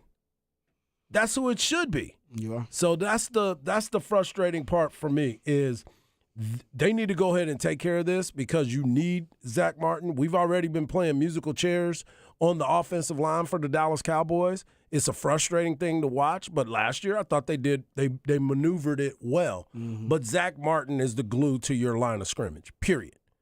And he deserves to be paid as such. Yeah, he wants to skip the line. Yep. Because he got his Did deal it for Zeke. in 2018. Yeah, good for him because we look at the guys the Cowboys got to pay. I mean, guys, Micah's going to be the highest paid defensive player in the history of the game. Mm-hmm. Trevon Diggs is going to be the highest paid corner potentially when he gets his deal. Mm-hmm. And CD's got to get a deal. CD's got to get number 1 wide receiver money. That's a lot of deals. Yeah. You got coming up. Hey, and then you got to figure out what you're going to do with that number 2 wide receiver because you're probably not keeping Brandon Cooks. So do you sign somebody else? You got to hope Gallup shows up, but then you got to pay number 3 because we know you have 3 wide receivers now. And hope one of those tight end step up for you. Yeah, give you a little bit of a value. You're right. There are a lot of guys that are about to get paid for the Cowboys. It's a good thing because you've developed the talent you drafted. But man, you're about to have some really outstanding contracts. So this is the year. You still got a bit of a bargain on all those guys. This is the year. Yeah, you got to go after them. But here's the deal. For me, when it comes to the Cowboys and who they're going to pay, we've all talked about how who is going to be the guy that you want to break the bank for? Who is going to be the guy that you sit there, not necessarily break the bank, but is going to give you that hometown deal? I think from what everybody's looking at, I don't think anybody's giving away deals anymore. No. There's nobody that is going to take a discount on their worth anymore. They shouldn't. They should not. No. Because the league has shown you that if you give them a discount, they will put you off to the side. I'm trying to think of the last hometown discount, big-time hometown discount in the NFL. I mean, Brady. Yeah, He kept Brady doing it. is- He Yeah, did I it mean, year Brady- after and- year after year. Yeah. So I would give it to him just solely on that. And Patrick Mahomes is too, to be quite honest Mahomes with is you. doing it to him right Yeah, now. it's one of those ones that it didn't seem like it at first, but the fact that he's still playing under that contract is. Yeah. And Oh, those are the yeah. things that I've been talking about. Like when you start looking at the money part of it, people are now looking and saying, you know what? I'm going to get my bread because you don't know how things flip on you real quick. They are getting a lot of money, though, because of what you said earlier, and this is something I brought up with Christian McCaffrey. They're turning it into the signing bonus. It's just not a salary. Yes. You're getting your bread, your guaranteed but you're bread. getting it in a different way. Yeah, more up front. But I know it's frustrating because you get it, you get your bonus, and then on Sunday or Tuesday when check day is, you're like, "Hey, my check looks small," Well, because you forget about that money that you already got. and maybe that's what the running backs need to start going for. Short-term deals where just give me the money literally in a bonus, and I'll take Yeah. the And I'll keep base it moving. salary pretty much. Just But give me a that's- big-time and bonus. The problem is with some of those deals is, as far as I understand how cash over cap works, and you can make different things move. The whole deal with cash over cap is extending longer-term deals so that You have more flexibility. You move So money around. basically, on your salary cap, a $25 million salary bonus over 5 years means it's on your books for $5 million a year because it's spread out. You can spread it out throughout the 5 years. So if you give them $25 million in 2 years, then you're still paying that money up front. So it's even if you're really only paying them 25 for 2 years Yeah. and you're just going to fake it out in those last 3, then it doesn't do the same thing. So it'll be interesting, but I do think there will be a way that they'll kind of figure it out in signing bonus and a way of like, oh, no, we can do this, and then y'all are not really on the cap as much, and we can sneak around it. And so we can pay you when you're happy, and we have a happy locker room, and, but we're still not taking up our cap space. Yeah, well, that's not happening with Saquon Barkley No. right now. He and the Giants could not come to a compromise, and it looks like he's going to either have to play on the franchise tag or the nuclear option. He's going to decide to Le'Veon Bell it. Remember, Le'Veon Bell did that one year, decided, you know what, I'm not playing on the franchise tag. I'm just not going to play. And Yeah. he did get signed by the Jets, actually, that next year, but I believe, embarrassingly, he only averaged like 3.2 yards per carry after that. And Le'Veon Bell pretty much set the standard for why running backs don't sit out that entire season. But here is Saquon Barkley. He was on a podcast, a multicast, more I should say, and he was being asked about his contract negotiation situation with the Giants. Here is a Saquon Barkley talking about his options. I can say F you to the Giants. I can say F you to my teammates and be like, you want me to show you my worth? You want to show you how valuable I am to the team? I won't show up. I won't play it down. And that's a play I can use. Anybody knows me, knows that's not something I want to do. But like it's something that crossed my mind. It's like I never thought I would ever do that. But like now I'm at a point where it's like, Jesus, like I might have to take it to this level. And like, am I willing? Am I prepared to take it to the level? I don't know. That's something I got to sit down and like I got to talk to my family. I got to sit down, talk to my team. Got to really strategize about this. Can't just like go off of emotion. There you go. It's at least a consideration, something he's got to look at and research whether that's the nuclear option, him just sitting out the whole entire season because he doesn't want to play on the franchise tag is worth it for him. I don't ever think that's worth it. I know you want to make a statement, and I agree. And it's upsetting that the running back market is so depressed and broken. But that's just the reality of it right now. I don't necessarily think his gesture is going to matter all that much. Yeah. In the end, it's going to hurt him more than it hurts the franchise. It'll hurt the team, too. Of course, the team is going to be hurt because he's the guy. But I think he ends up being hurt more than the team in this situation. Well, because we've First already off, he don't said get his you're money. yeah, and you are a dying breed to a certain point. Yeah, so sure. you have to make sure that you maximize the money. If you are going to have, what is it, $10 million is the salary cap right now? I mean, For the the franchise tag yeah. for you. Don't you want to get that $10 million? Because I don't think you're ever going to get that back, number one. Number two, do a hold-in like they were talking about. Mm-hmm. Go there and practice on the side like Deebo Samuel. Go with like Deshaun Watson did. I like that. I mean, go there and just be there. But, hey, and your teammates already know who you are, and your teammates are businessmen as well. They know, hey, man, I can't talk about another man's pocket because I'm trying to make sure when I get to that level, I get my money too. So if I'm going to be a guy that's going to say, well, I'm not going to do that, Don't be pocket to his point, I'm 40% of your offense.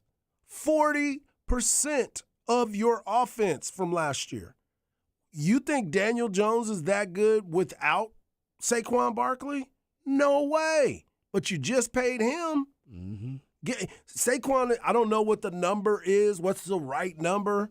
But it's definitely more than $10 million. It should be 13 to where Bijan is right now as a rookie. I'm not looking at Bijan's money, but Saquon's been in the league, and they went through a list today. The only year that he didn't play 13 games was the year that he was out for the entire season. Every year he plays at least 13. No, I don't disagree with that, but the problem is he's considered geriatric in the running back world because he's already 27. I know people don't like it. Yep. It's insensitive. When Leonardo DiCaprio won't date women because they're older than 26 years old, that's basically the way the NFL looks at the running back position. They don't want to date you if you're basically past 27 years old. Let's go look at all the running backs who are in purgatory right now. Saquon Barkley, how old is he? 27. 27, yeah. Dalvin Cook. He's still entertaining options and offers because he can't find one he likes because nobody wants to offer him the kind of money he believes he's valued at. Ran for 1,000 yards last season, 4.5 yards a carry, 27. Joe Mixon just took a pay cut. Why? Because he's 26. Because he's like, I'm going to get cut as soon as I turn 27. Yep. Kareem Hunt turned 27, and the Cleveland Browns are like, yeah, we ain't re-signing you. You can go. And You're still 27. nobody is with him. Right, because he's 27. Yeah. Right? I mean, right now, Tony Pollard's 26. Cowboys have decided, yeah, we're going to franchise tag you, but we're not offering you a long-term deal because you're about to be 27. Austin Eckler, he's complaining. Why? He's 28. He real old for a running back now. And you go look at guys like, when Leonard Fournette was cut, he was released at 28. Cowboys cut Zeke. How old was he? 27. Yep. That is the That's number. the number, 27. The analytics have already said that if you look at running backs overall, since you go back all the way back to 2001, their careers peak at age 27, and their production drops by 15% at 28, 25% at 29, 40% by the time they turn 30. That is gospel for the NFL. So like Leonardo DiCaprio, they don't like him. And they said running backs anyway. Got to stay after them young After ones. 26, yeah. Like, don't even talk to Leo. Don't even flirt with him. He won't even look at you. He's no not matter expanding. how sexy you are, pretty you are, he can be in love with you. As soon as your birthday hits and you're 27, Leo's like, I'm sorry. It's not me, it's you. No. And he's like, really? No, it's you. You 27. I gotta go. Yep. Yeah. This is a very interesting thought process about the running back position. The running back position is not used the way it was, and you've talked about this. The NFL is forever changing, and it's all going to the quarterback and the wide receiver, and sometimes the tight end if you're a flex tight end like Travis Kelce. But tackles. Tackles. Left tackles. You got to protect the backside, Pass and you got to rushers. go get him from the backside. But you sit here and you look at this team, and the running back position, and Derrick Henry said, maybe we should just get rid of it. You remember that time when, what's the big tight end? Jimmy Graham? I remember that. Jimmy Graham wanted to get paid as a wide receiver because he said he did more than that. Maybe they need to put themselves down as a utility player.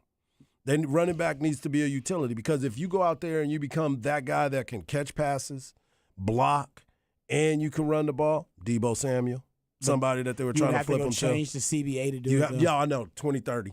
We ain't gonna be able to get there, but they're gonna have to do some emergency meetings or something because this is not a good look. The problem is them. nobody cares about running backs case that much except for running backs. The quarterbacks don't care about that much. Wide receivers are like, nah, we getting paid, we good. I want to see what happens in Yeah. New York this year. I want to see what happens in New York if he decides he's not going to play. I think he'll play. I mean, smartly, the you need to go get the Le'Veon money. Bell lesson is he set out his franchise tag. He signed with the Jets Yep. All right. He signed for, I think it was a good deal, $13 million, I think, per year. That was a big deal for him. Yeah, it was a great deal. Averaged 3.2 yards per carry that year. And ever since then, a lot of running backs like, I don't know if I want to sit out a whole year because their shelf life and their lifespan is so short. Okay. I think he didn't care, though. I think Le'Veon Bell got to the point where it was like, I don't even care about football like that no more. Remember, because he was boxing, he was rapping, he was doing all these other things, and I was like, dude, you got away from. Remember, he was on his jet ski all the time. People were talking about man, this dude don't look like he gonna be in football shape. He wasn't. He was not. That's why he had that 3.2. Yeah. Saquon looks like he puts in that work. That's real. I agree with that 100%. All right, what you got coming up for the people on Harsh Knock Life? I'm just gonna address the elephant in the room as we did earlier, but I just want to speak my side of things and want to basically thank everyone for the support that they have given me in this year and a half here at the Horn. Nice for Shizzle. It's going to be must-listen radio. Coming up next, Harsh Knock Life on 104.9 The Horn.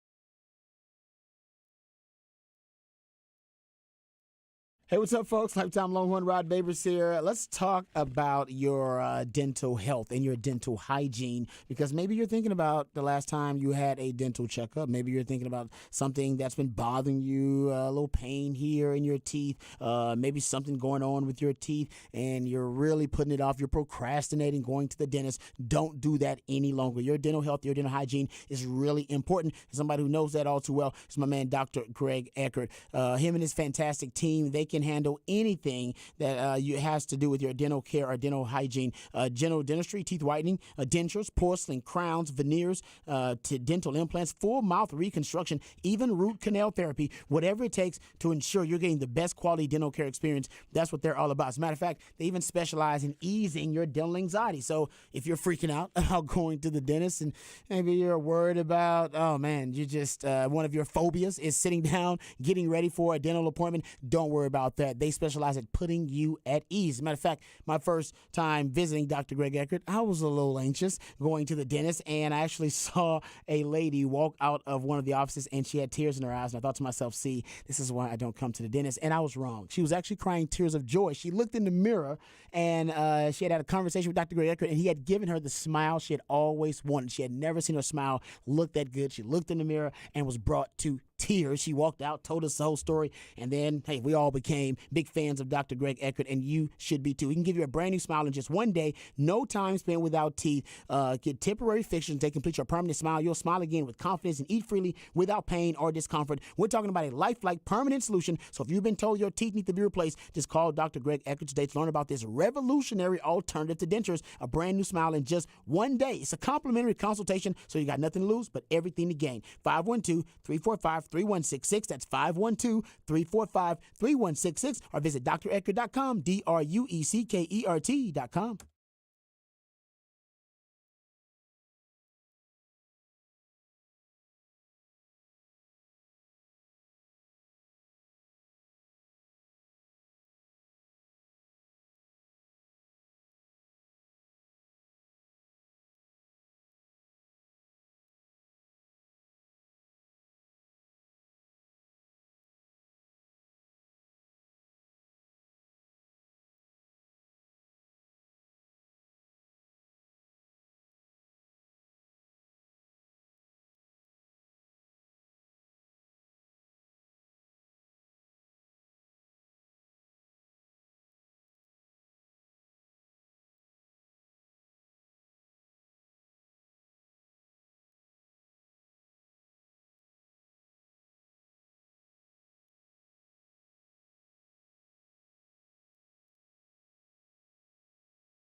Welcome back to the midweek movie edition of Ball Don't Lie. It's your boy Hardball Hards. You can follow me on Twitter at Hardball Hards. You can follow my man Rob Babers at Rob Babers. And, of course, you can follow the man behind the glass at It's Patrick Davis. We also love it when you're a part of the show, and we appreciate the text that we have been getting from you. But hit us up on the Specs text line, 512-337-3776.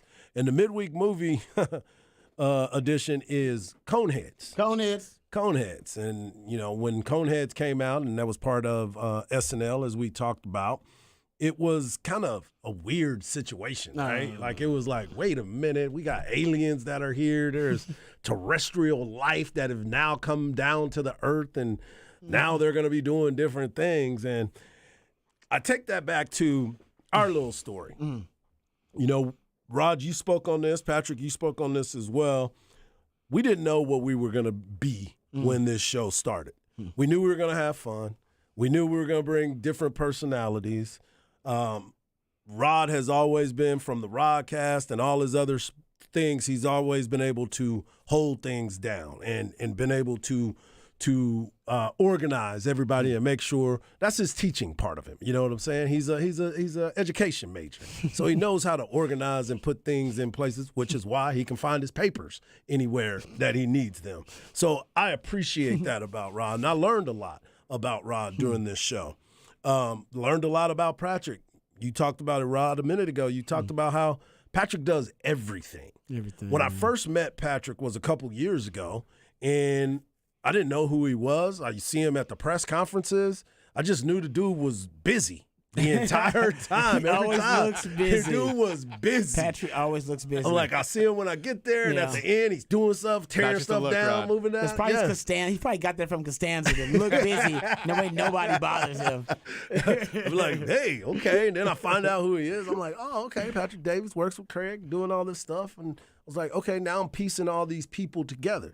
And for a long time being in this market, my very first experience here was with our man Sean Adams. And Sean Adams' unfortunate passing, he was the person who actually would bring me in whenever his co-host would be out during that time. Even when he was doing the Adams Theory, when he was solo, kind of like you, the Rodcast, he would bring me in, and I was kind of his baseball guy. He would get my thoughts on the Cowboys and things. And Sean was like a brother. You know what I'm saying? Because me and him were together every day. We were together every single day. And there was something about the radio thing. He kept telling me, you're going to end up getting into it. I know it. Make sure of it. Eventually, I ended up getting into it over at the other place. And, you know, time passes, things happen. But you understand, to your point, you understand how to cultivate relationships. You meet people. And I've been telling my kids that forever. Hell, my wife used to be one of the shyest people on earth. Like, she was always shy. Can't be but shy. once you knew her, you got to know her. But now I'm trying to get her back to that point, because she's been around me so long that she is just like, boom, Social let's go. butterfly Yeah, now. she can get it in, go, yeah, man, we're going to do this. I'm doing this. And she's flourished in her position. But that is why you want to be around people that are going to make you better. I had opportunities to go different places prior to coming here. I was somewhere else at that time, but it just didn't feel right. This felt right. This transition to come into the Horn, number one, I got to achieve a bunch of things that I really wanted to do for a long time. Wanted to do a show with you. I wanted to be at the Horn. I got a chance to work with my man Craig Way, get to do some games with Craig. And I knew Craig, but I didn't know Craig. Now I know Craig. Now I know Craig very well. Chad, always been a fan of Chad. Me and Chad, when I first met Chad, me and Chad were at a party together for his wife, Wendy, and my friend Leslie. They worked together. Didn't know it.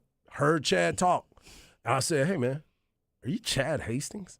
And he was looking at me like, how should I answer this? How should I answer? Do you like Chad Hastings? Yeah. How do you feel about him? He's like, yeah. I was like, bro. You think he's an a-hole? Then no, I'm not. Then. I'm like, you've been him in this party you've been in this party with me the whole time, and me and you haven't talked this entire time, and now I realize it's you, and now I'm finna talk to you the whole time. Yeah. So I got a chance to hang out with him. Obviously, I knew That's crazy. E. Hogan and Bucky and everything. Bucky was at the filming of The Rookie when I was there. He was there as someone in the stands and being a part of it. That's how I met Bucky, because of the movie What? The Rookie. Damn. Yeah. I did not know that. But I listened to him for a long time. Never I heard had that. listened to him for a long time. And Zay, man, the crew of people that I've had been blessed to work with is something that I'm always going to take with me. There's not been, every day hasn't been rainbows and sunshine. It has been rough at times. And the last month especially has been really, really rough and tough for a lot of people, because I know how hard everybody works here. It's not a just, let's show up and fake it and then get up out of here. No, there is a grind that goes into being able to talk about this. And the one thing that hurts the most is, yes, us going to be apart from each other. The thing that hurts the most is the people that listen to us every single day, that plan their day around our conversations and knowing what time. We've heard people when we've been out. One of our listeners told us, my daughter, every time she gets in the car, by the time she gets in the car, she hears, and Rod Babers. And they came up and told us that story Yeah, that was about a how great that story. happens. Yeah. And they plan things around listening to our story, and they feel like they know us. That's the part that I'm going to miss, because those people help us do what we do every day. They're the reason why we come in here. We could be doing all kinds of different things, but we know that they want to hear local people that they can relate to and do the things the right way. So that is why this has been a tough, tough time around here. And I appreciate every single person that has come up to me, text me. I was out and people had already heard, and people are coming up. What's next? What's next? I have no idea what's next. I know that I wasn't privy to some of the conversations, but I do know this. On August the 1st, this will be, the Ball Don't Lie will be no more. And that is unfortunate. I appreciate the work. I appreciate you taking the time to meet with me, Rod, and feel like I was going to be a good person to be your co-host, because you have been in this game for a long time. You've been with different people, so you know the professionalism in which you're looking for, and I hope that I brought that to you. More than that, brother. Patrick, I appreciate you, because Good, bro. I appreciate you more than you know, because you have been a genuine soul as a human being. And it's hard in this business. And I learned that quickly, that everybody is not who they seem to be. And I learned a long time ago. And when they show you who you are, believe them. And you showed me who you were from the very beginning. And I believe you. And I appreciate you. You know I love you, brother. Well said, man. Well said, brother. I appreciate the people here. And it's just tough because there's so many good-hearted people that are not going to be able to tell their truths every day. There'll be some opportunities for some. There'll be opportunities for a few. But like the listeners, I was one. I was a listener from the very beginning, 20 years ago. And it's going to suck not hearing everybody do their thing, because I know how hard everybody works. That's what's up. So I appreciate y'all. I appreciate the work. I appreciate us being able to share our views on certain things because we don't agree all the time. We don't see things the same way, but we give each other the opportunity to explain what they see. And that is what the people appreciate from us, the authenticness, because we don't come out here and fake it. We give it to you as raw as we can because it's the things that we see and it's the way that we go about our work. And we just hope that for this year and a half and for the rest of the time here, you guys understand that we gave it our all. And that's what we're going to continue to do. No matter what happens, we're going to continue to work hard and give you what you deserve. And that's the truth. So I appreciate y'all. Thank you. And I wasn't supposed to go to that level. No, it's good, man. But I had to get it out. No, you had to, man. No. So appreciate y'all. The listeners appreciate it. We love you too, brother. No doubt, man. Appreciate it. You are. Yeah, I love you guys, man. You guys are family to me now. Yep. So, and that was beautiful. Appreciate it. Got nothing else I can say after that. Appreciate it. And all the texts coming in, you guys are very kind. Yeah, appreciate y'all. Appreciate all that. And yeah, Harge Cares, man. It's something that matters to all of us. It's unfortunate that these shows have the lifespan that they do. Yep. Good things do come to an end. You can be sad. Yep. It's okay to be sad. But I am happier that I got a chance to work with the crew than I am sad about it ending. Correct. So, And it ain't like y'all ain't gonna see us. We still boys. and Harge is gonna be available to you Yeah. in some other way, diversifying his skill set. I guarantee you, and so will I. One thing I can So do will is Patrick. diversify. Yes. So yeah, man. It's like I said, it is sad, but it's sad because the connection that we all had, our connection here in this studio, but also the connection that we have with the listeners out there. Yeah. Unfortunately, we're gonna lose that connection, and we'll have to form a new one. But No doubt. that's what life's about. That's what it's all about. Unfortunately, because of different circumstances, we have connections with people we care about, and that it ends, and that's part of life. That's why you gotta maximize that time together. So it's okay. Word. It's all right. I know everybody's sad about it, but be happy because we did. I wanted to just do a great show. I care about the product, man. No doubt. I just want to do a damn good show. That's what matters to me. When I don't do a damn good show, we don't have one. Yep. I take it home at night. It bothers me. I get up in the morning, work even harder to make sure we plan a damn good show. It matters to everybody in this room. Patrick gets up. I get texts. We got a text chain that is blowing up all the damn time from either Harge or Patrick. I usually try to keep it to morning time. Yeah. These guys are always sending stories. Hey, let's get into this topic like this because they're always thinking about the listeners. No doubt. You guys matter to us a lot. No doubt. And it's sad. Like I said, you guys still are gonna be family to us. You got to find us in another way, though. Exactly. And it'll be in another different form, but that's okay. That's how we do it. Yeah, it's all right, man. That's like I said, it's sad, but don't be sad because it's ending. Be happy because it happened. Yep. And it did. It was damn good. Damn good radio, ball. Don't lie. Like I said, From day one. It was. I had a day ton one. of fun. No, day one was a little rough. Yeah. but like day six on, we were pretty good. Day one What was a happened little day bit one? rough. I don't know. I feel like it took us a minute. Well, but remember- I think we got into it pretty quick, considering most shows, like a month in, you're still like, all right, I think I know this guy's rhythms. Yeah. We got into it pretty quick, but we still. Didn't we start like Black History Month or something? Yeah, it was. It definitely That's kinda all was. I remember. That's all I remember about Yeah. the start. I think it was like around Black History Month. It 'cause definitely I remember was. making jokes about that. Well, because remember that one day I came in late because I wasn't even supposed to be here that day. And because I had another previous court situation. I remember this. And when I came in, I was like, bruh, I guess we're good to go. Oh, yes. We got a Yeah. premature okay. I do remember that. Yeah, I was like, okay, guys.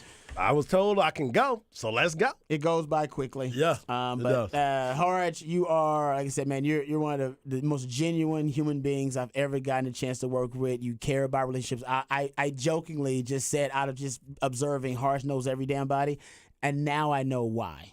Yeah, appreciate that, bro. Because Horace treats everybody like family, and he cultivates those relationships, and that's why everybody's like, "Oh, I know Harge." They jump, "Oh, I know Harge." Yeah. And I'm like, "Oh, that's my dog. That's my friend. That's my dog. I know him. That's right. Because Horace does treat everybody like a friend. That's one of his superpowers. No doubt. So we appreciate your genuine thoughts there, brother. Appreciate that was man. great. All right.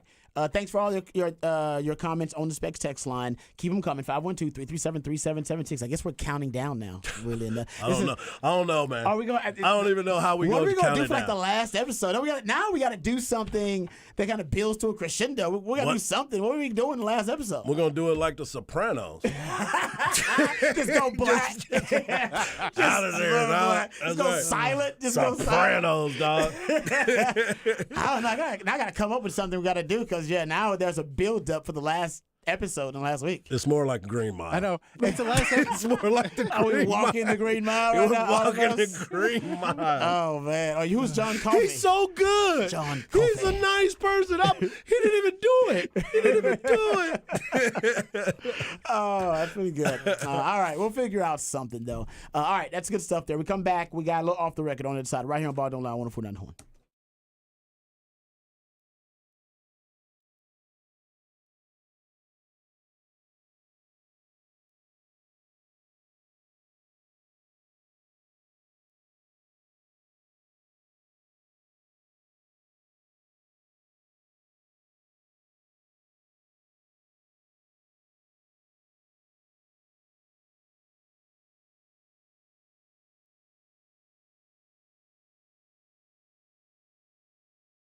Mike Hart here, and I want to talk to you about my friends over at Quick Roofing. Do yourself a favor and go to quickroofing.com. That's right. Jeff Quick started Quick Roofing 39 years ago.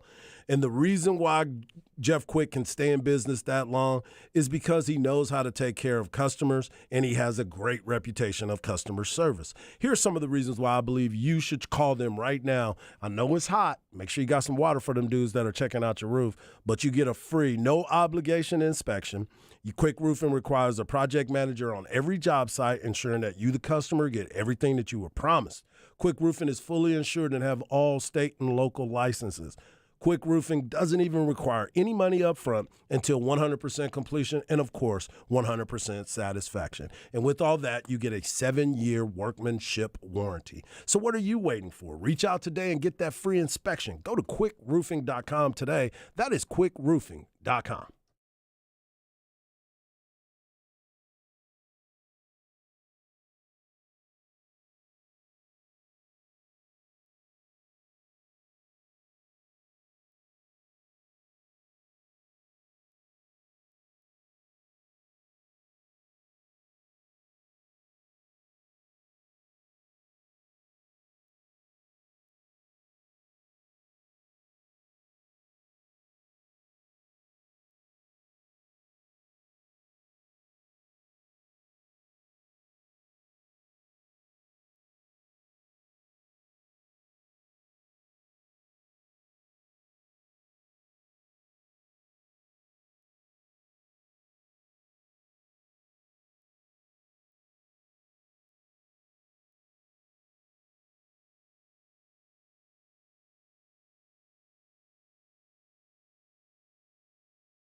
All right, welcome back to Ball Don't Lie right here on 104.9 The Horn. So apparently, and this comes from KNTV. Apparently, there is there's still an open investigation on a Tupac murder.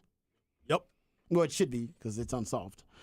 But there is a report that Las Vegas police raided in.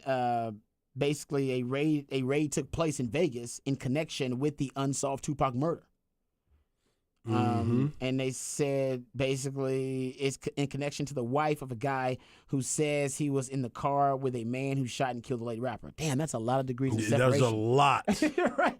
The wife of a guy who was in the car with a man who shot and killed Tupac. Okay. Right? Like, okay, what any lawyer worth his salt can get that, get No at least doubt. a reasonable doubt there. TMZ has confirmed the address was where Vegas Metro executed a search warrant Monday night. It's owned by a woman, they say Paula Clemens, who's married. We've learned to Keefe D. I have no idea who that is. They're still looking for who killed Pac. There you go. Listen, I saw somebody put this out there, and I was glad to see it. This has to have legitimacy if they're going to sign off on it.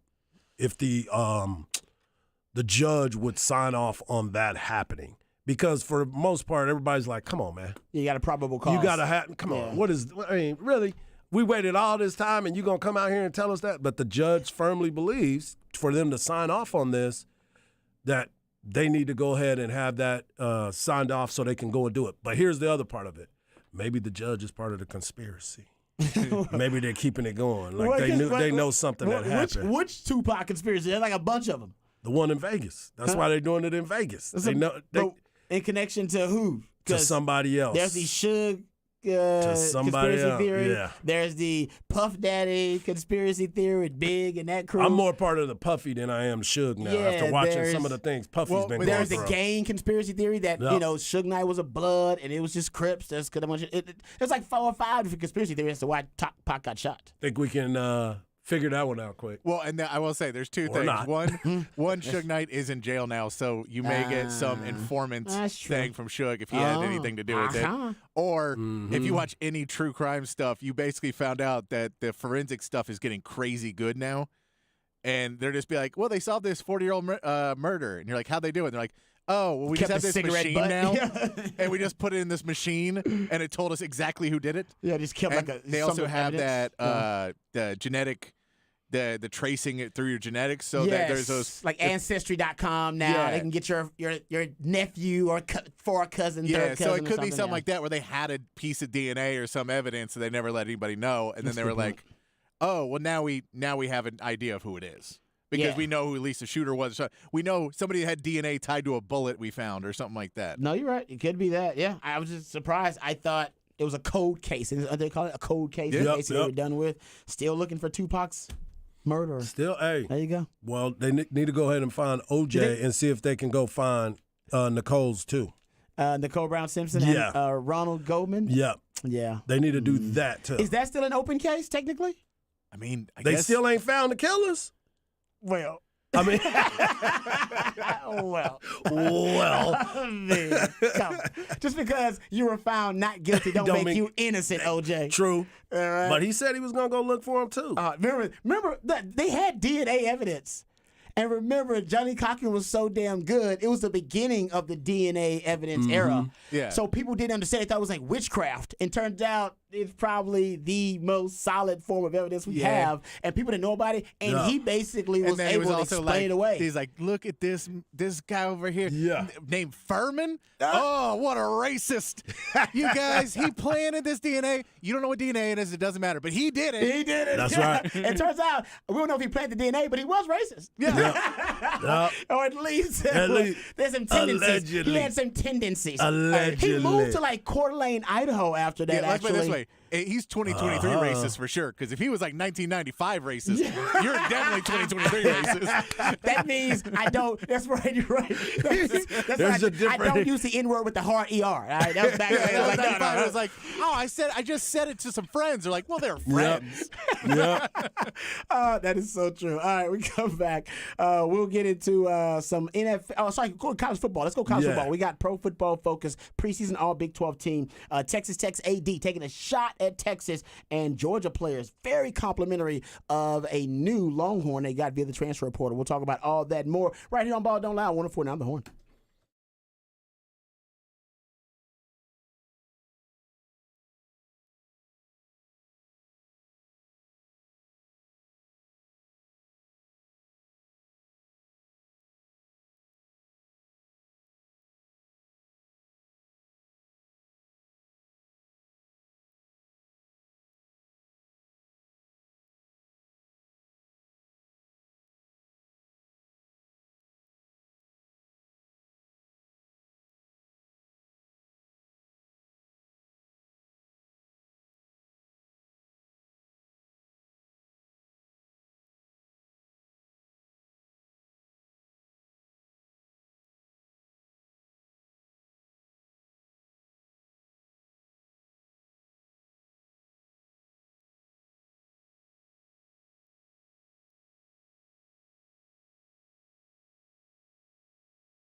Welcome back to Ball Don't Lie right here on 104.9 The Horn. It is a midweek movie music edition of Ball Don't Lie. That's when Patrick the Idillionaire, he takes jams from a particular soundtrack that inspired him, and based on the selections that are played, Harge and I are supposed to gather clues and hints, breadcrumbs that lead us to the featured film of midweek movie music. This one, Coneheads. No sequel. I heard that from my man CB, or saw that from my man CB. No sequel to Coneheads.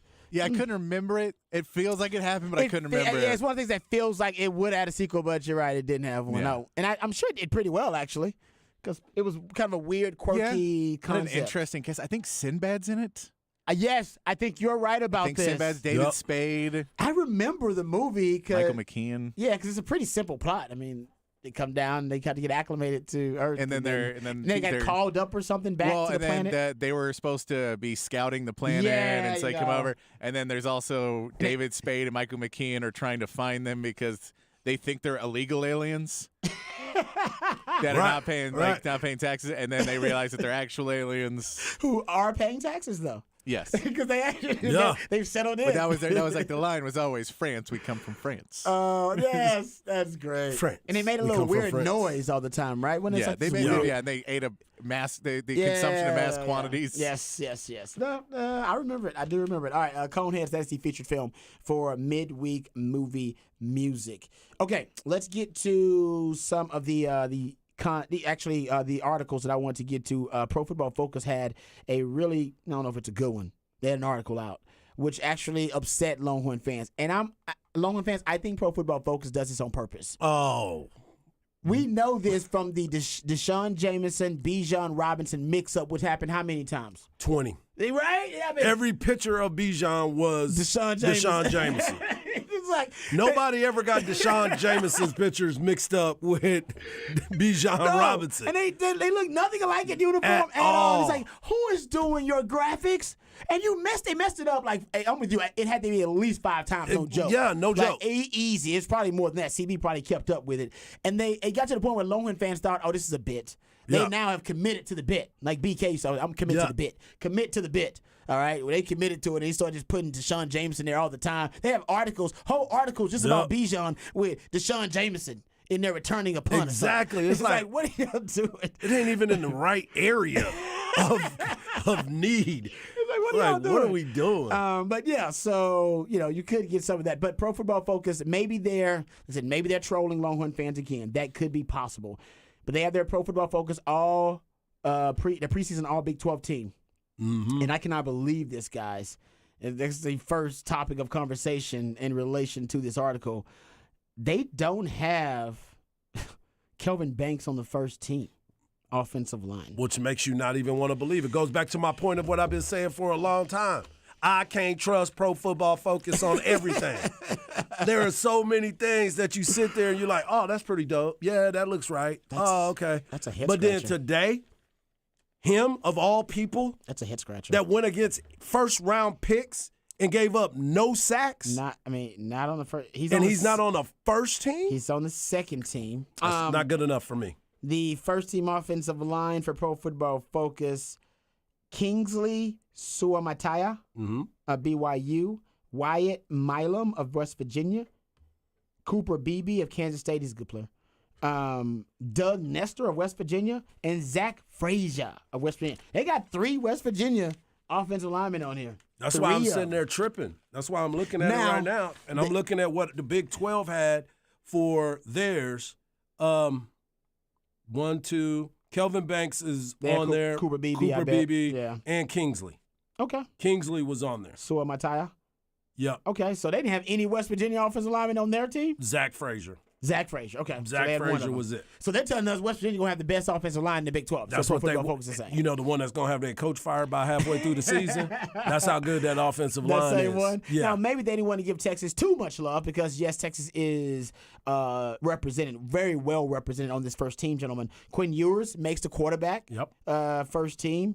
They have A.D. Mitchell as a wide receiver, makes their first team. Xavier Worthy makes their first team. And, of course, J.T. Sanders makes the first team, which is a little surprising considering, he's the best tight end in the Big 12, so there's no question about that. No. But they have A.D. Mitchell is probably the most surprising part of that group I just mentioned. J.T. Sanders, that's understood. Xavier Worthy, understood. The Quinn Ewers one, I guess you could debate because Jalen Daniels actually was the Big 12 pick for quarterback, their preseason all Big 12 pick. But A.D. Mitchell getting a lot of love. And we'll get to some quotes from Georgia players talking about A.D. Mitchell. They're very complimentary of what kind of player and the skill set of A.D. Mitchell. Yeah. Who is the newest transfer for Texas. But to continue, just to give you the rest of the team, Devin Neal of Kansas at running back, Richard Reese of Baylor at running back. They got Brendan Presley of Oklahoma State at wide receiver to round it out, and we just gave you the offensive line. So, yeah, to Harge's point, Kelvin Banks this past season faced 4 first-round draft picks that were drafted in this previous draft. Will Anderson, number 3, Tyree Wilson, number 7, Will McDonald, number 15, and Felix Enudike Uzoma at the 31st pick. He allowed 0 sacks, only allowed 4 pressures, and had 0 penalties against all 4 of those players combined. He had his lowest pass rushing grade via Pro Football Focus against K-State. His lowest. He had a 60 pass block grade against K-State, but he had 80-plus against every other one of those first-round picks I mentioned. 81.9 versus Will Anderson, 83.2 versus Will McDonald, and versus Tyree Wilson, 80.8. He was spectacular for a true freshman at left tackle. And think about the names that you just went through. The scoring, the grades that he got came from Pro Football Focus, so how is he not in there? That is correct. It just doesn't make any sense. Also, and that makes me question their relevancy when it comes to putting out awards. I believe Texas, as a team, had less sacks allowed than West Virginia last year. Wow. So to have no Texas players and have 3 West Virginia players seems backwards. And now it's 19-20. So West Virginia did Still not do poorly. Right. But to not have any Texas players when they were the number 1 team at sacks allowed in the Big 12 last year in 19 seems, and especially consider, I know you had Bijan, you had Roschon, so you could run the ball a lot, but you also did have a quarterback or a coach that likes to call deep passes, which would lead into more sacks. Yeah, true. I just, it seems like someone should have made it, not 3 West Virginia players, but we know that they're messing with us. So I'm starting to think they're trolling them too. I do. That's a great stat there. Nice little nugget there, Patrick. I think Longhorn fans don't take offense to it. I think they know that you guys get really active and you can be easily activated on social media, especially with stuff like this because of how prideful Longhorn fans are, and they should be. And they know, man, we can improve our numbers, generate more hits, generate more of those, different, obviously social media numbers that matter to them, analytics numbers that matter to them. If they somehow poke at Texas. Now, it's just a conspiracy theory as to why Kelvin Banks may not be. Maybe their numbers just don't say. Maybe their numbers just say that Kelvin Banks is not one of the best 5 offensive linemen in the Big 12. I refuse to believe that, though. Right. There's no way that you would believe it because if you go and ask NFL insiders, they are salivating at him, and they still got to wait 2 years because he can't come out till his junior year. No. So they're already looking at him and what he's capable of. So to me, with this whole offensive line, it doesn't seem it loses a little bit of its credibility when you don't have that player on there. If you take A.D. Mitchell off or take somebody else off of there because you didn't want to have Texas on there, that many Texas, okay, I get it. We're still waiting for A.D. I know we're going to get to some of the comments, but we're still waiting to see it. I agree. You got to be able to put your man that has the resume that you just read off about his skills, that man earned that right to be on there. I agree with you, actually. A.D. Mitchell should be he should be sitting on the second team. Put him on the second team. Or the third team. If you didn't want that many I'm with you on Texas that. Longhorns on there, yeah. Kelvin Banks, there's no way you can look at this and say, oh, yeah, this looks real. This looks like it's going to be. No, Kelvin Banks ain't on there. Here's what Brock Bowers said about A.D. Mitchell, though, since we're talking about A.D. Mitchell a little bit. And these comments is part of the reason they decided to project him on this first team for the all preseason team for the Big 12. Brock Bowers, who's the best tight end in the country, he said A.D. Mitchell, he was one of the twitchiest dudes I've ever seen.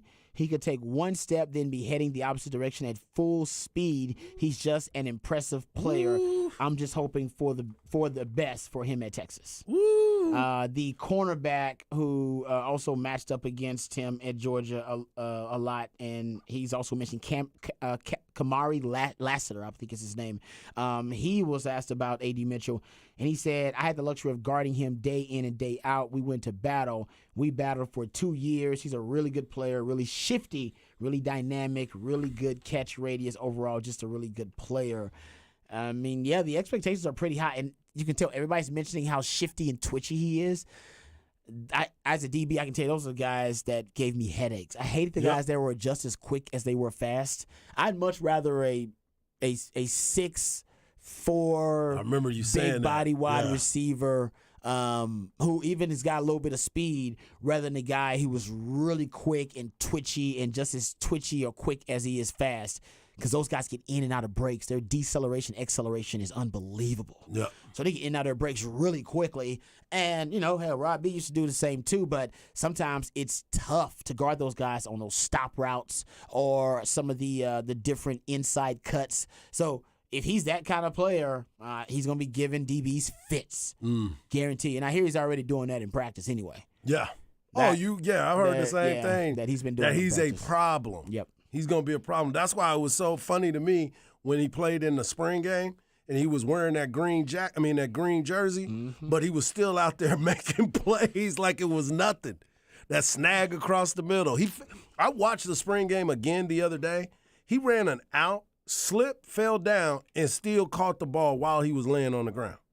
I was like, this dude's a little different. I can put him on the first team, I guess. No, I'm just kidding. No, I think they're anticipating he's going to have a big year in the Sark offense. And I will say that, there's going to be defenses who are going to be up late nights trying to figure out how to defend the Texas passing game. They just present you with a mathematical equation you cannot solve. You can't double team all those weapons. How are you going to double team X-Man, JT Sanders, A.D. Mitchell? Then you got Jay Witt that can hurt you in the slot as well.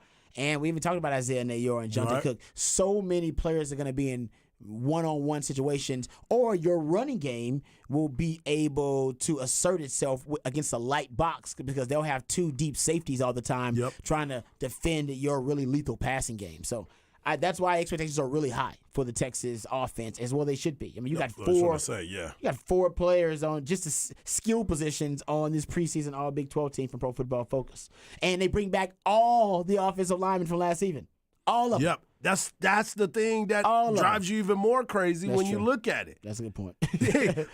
None of them. They have all their offensive linemen back. And what did we say? It was 11 or 10 out of 11 starters are returning. To this team. Unbelievable. Yeah, I'm with you. They didn't show much love for the Texas offensive line. Now, Kelvin Banks didn't make the second team, and I believe Christian Jones made their third team offensive line for Texas. So there was some love there. Defense, first team preseason All Big 12 team via Pro Football Focus. Dante Corleone from Cincinnati. Jalen Hutchings from Texas Tech. Another one. Texas Tech's got 2 really good interior D linemen, actually. 2 really good ones. Edge Colin Oliver from Oklahoma State. Edge Nelson Caesar of Houston. Jalen Ford, of course, the linebacker from Texas. Jason Johnson, UCF linebacker. Josh Newton, TCU cornerback. Cornerback TJ Tampa from Iowa State. Safeties are R.B. Burks from West Virginia. Jaron Thompson, shout out, makes it from Texas. And Jahdae Barron is the flex, which... I can see that as a flex. He can go play corner or play nickel or whatever they made him to play. I'm glad Jahdae Barron got some love. He didn't know Texas DB actually made the media's preseason All Big 12 team. And I think the Texas DBs actually are going to be a strength this year for Texas. We asked my man Xavier Worthy when we had him on what DB at practice, who's giving him the most trouble, the most grief at practice. He did give respect to Jahdae Barron, but said, I don't face him a lot in practice because he's in the slot. I'm on the outside. He said Terrence Brooks. Yep. If Terrence Brooks is adequate and won't be a liability at that field corner spot, this secondary could be really good this year because they got 3 safeties they trust as starters with Jalen Catalon now coming in, NFL safety, Jaron Thompson, the elder statesman, and they love them some Keaton Crawford. We know Ryan Watts the boundary. Harge loves some Ryan Watts. Yep. He proved himself. He's a pretty stable defender there. And you got Jahdae Barron, and Jahdae Barron is special, guys. He's special. I've been watching more and more tape on him. The stat I always give, which is a crazy stat, he had 11.5 tackles for loss this year, which led the Longhorns. Which probably led everybody for a defensive back. Actually, no, you're not off there. Matt Butler looked this up, and I believe he's top 5 nationally. In terms of DBs. Because that's a ridiculous number for a defensive back to have a tackle for a loss. And he led the Longhorns, but I think you're right. Go listen to Longhorn Blitz, guys, because Matt Butler actually did the deep dive and found the numbers nationally, and I believe he brings them up on the Blitz. But I digress. Speaking of, I was curious, Hart, so I went back diving into the Texas stat books and statistical records, historical records, and went back as far as I could go. It gets really shaky, like pre-1960. Yeah. It's all kind of a mangled mess. But I could not find a Texas defensive back that has ever led the team in tackles for loss prior to Jahdae Barron. That's unbelievable. I could not find one. So I'm not saying it didn't exist, but it definitely is pre-1960 is when it happened. And there are not a lot of records of it. Right. So, and I doubt it happened. And it could have, maybe, but that's probably a different era of football they're playing back then, too. So in the most modern era of football, you're talking about that's the since part 1960, that last 60-something years, we have not seen a Texas DB lead the team in tackles for loss. And add even more to that, the last time a Texas DB had at least 11.5 tackles for loss, you got to go back to 1978. Who was it? Ricky Churchman. He's a good player, actually. And double-digit tackles for loss is rare. I think that's happened 6 times at Texas. Huff Daddy did it twice. I was going to say. Huff Daddy. He did a lot of things twice. Yeah, Huff Daddy's he's otherworldly, but he's in his bag. Yeah, but Jahdae Barron's showing you how special it's rare for DBs to be that physical and that much of sure tacklers at the line of scrimmage, and Jahdae Barron is that guy. So that's why high expectations for the Texas defense. All right, just continuing, just real quick, the Longhorns that made it. We won't go through all of the players on the other list. Texas kickers and punter made it. Bert Auburn and Ryan Sanborn both made the first team. Sanborn, how you already on there and you ain't even punted yet? Hey. It's a preseason, that's why. Yeah, you're they right. Got it going. Yeah, you know what I'm saying? They let you get it. And I will say that Texas has had, if you look at all 3 phases of the game, Texas special teams has easily been the most consistent in the first 2 years for Sark. Yep. And it's been one of the best special teams units in the country. Yeah, Jeff Banks was a good hire. Great hire. Great hire. And Chip Brown is saying solid hire. Yeah, Chip Brown is basically saying if not for, Monkeygate, where the monkey stuff happens, all that stuff, that he might have got more serious consideration to be a head coach.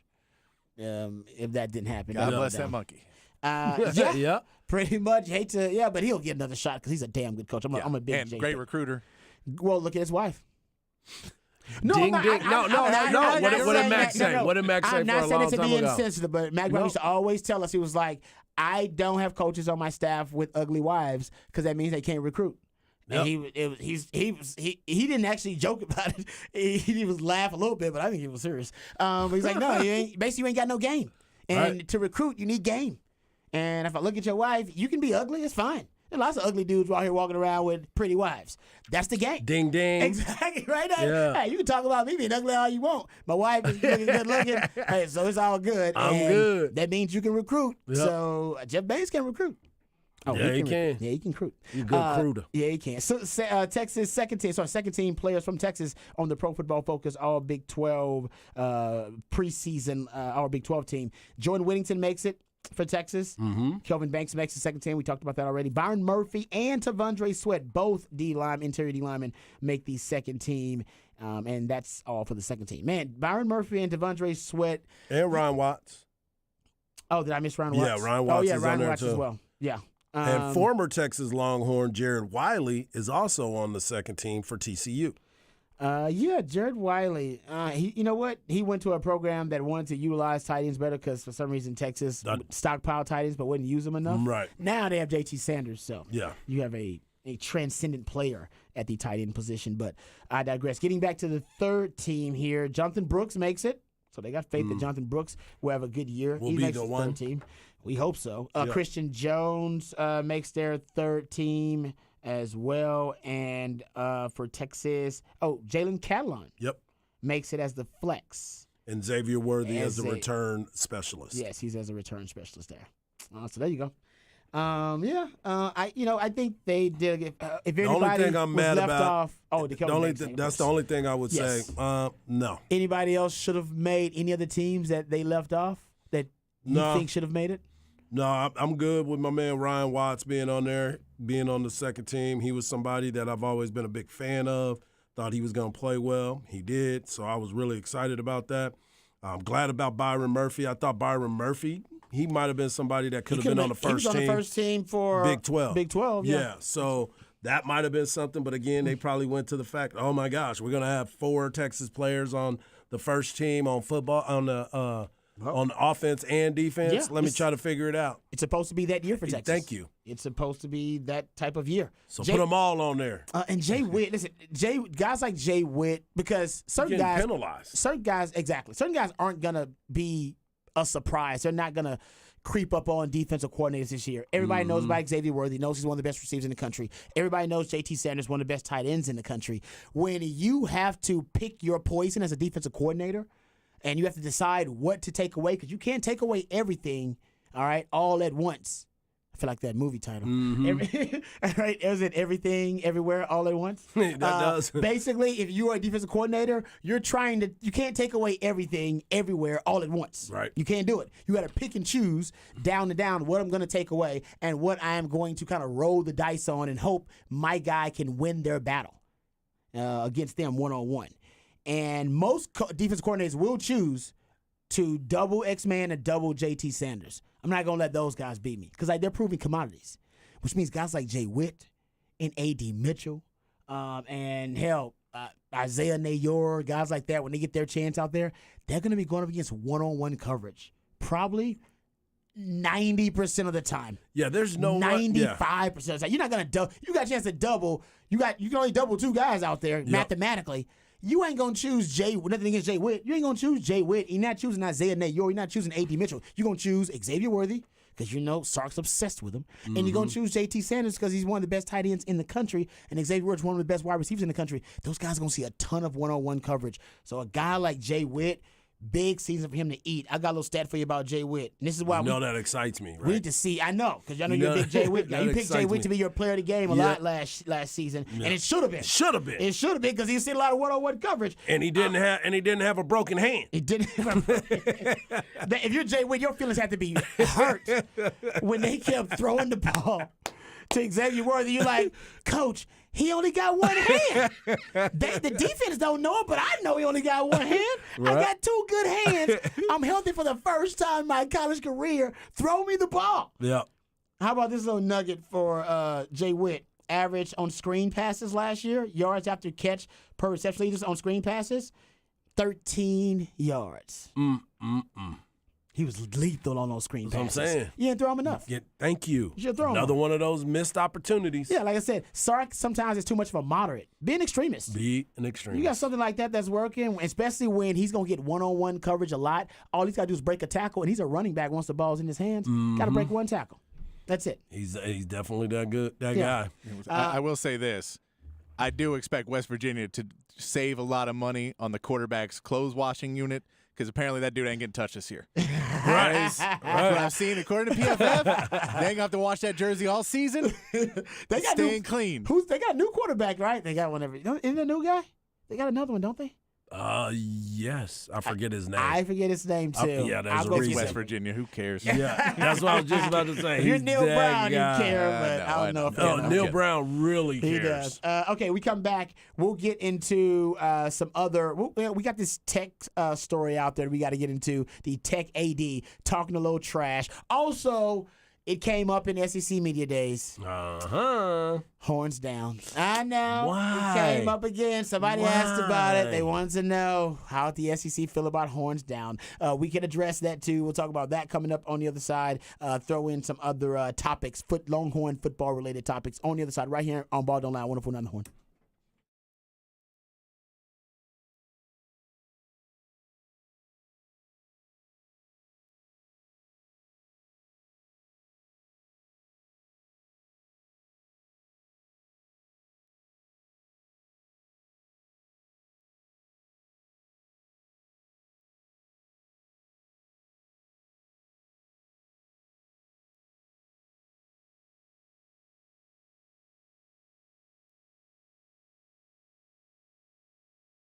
Hey, what's up, folks? Lifetime Longhorn Rod Babers here. Let me tell you about our friends over at Apple Leasing. As a matter of fact, you need friends like our friends at Apple Leasing. They'll be your friends, too. As a matter of fact, they want to be your friends. And you need friends like this in the car business because it can be a really frustrating, kind of tough business to navigate. And my friends at Apple Leasing, they'll help navigate you every step of the way to help you find the price you want, the payment you want on the car you want. That's what they're here for. They understand that everybody wants the satisfaction of getting that brand new car with that brand new car smell. What you don't want are the headaches attached to it. Price shopping, going to different dealerships, going to different car lots, trying to find the right payment plan that's compatible with you and your budget, trying to get out of a bad lease and into one of those really good, simple, interest, easy leases from Apple Leasing. Well, you can just let Apple Leasing do all of that. They can handle the headaches for you. You just give them a call, 512-346-9977. You tell them everything you want, and they'll do the rest. They handle the stress. All you get to enjoy is that brand new car smell. Somebody who knows that all too well, my man Mike Harge. One thing I do love is a new car smell, and that's what the folks over at Apple Leasing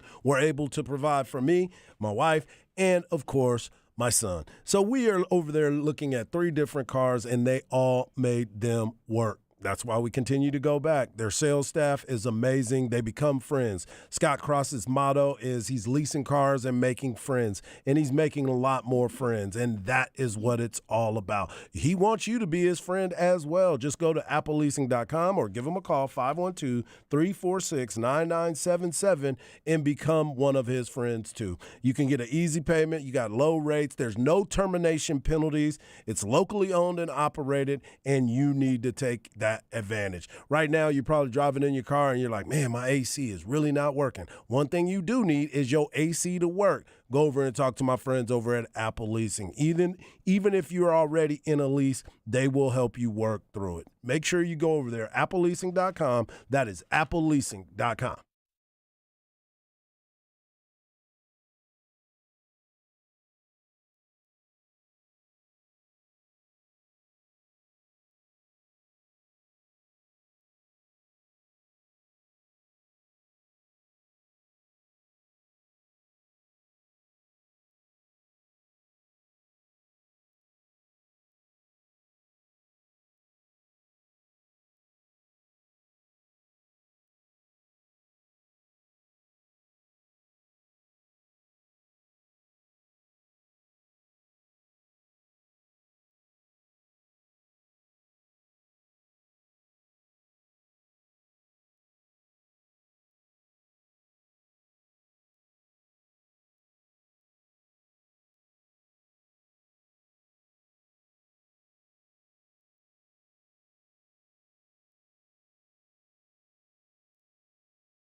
Hey, what's up, folks? Welcome back to Raj Rant of the Day, but welcome back to Ball Don't Lie right here on 104.9 The Horn. All right, several different items that I want to get into. Hopefully we got enough time to cram them all in. So one of the first items we have to talk about is the Texas Tech athletic director, who is taking shots. I mean, these are not subtle shots either. He's just taking shots at Texas straight up.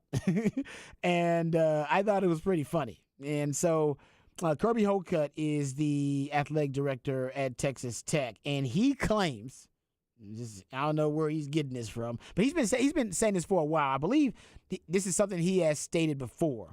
But their AD, Kirby Hocutt, and I think it does say in jest, he was kind of joking. He did say that when talking about Chris Del Conte and whether they would still play teams in the state of Texas when they go to the SEC, he said, quote, he's still scared. Nothing has changed over the course of the year. Ball's in their court. We welcome a chance to play them. There was a response. I don't know if this response by CDC was directly in a retort to what Kirby Hocutt was talking about.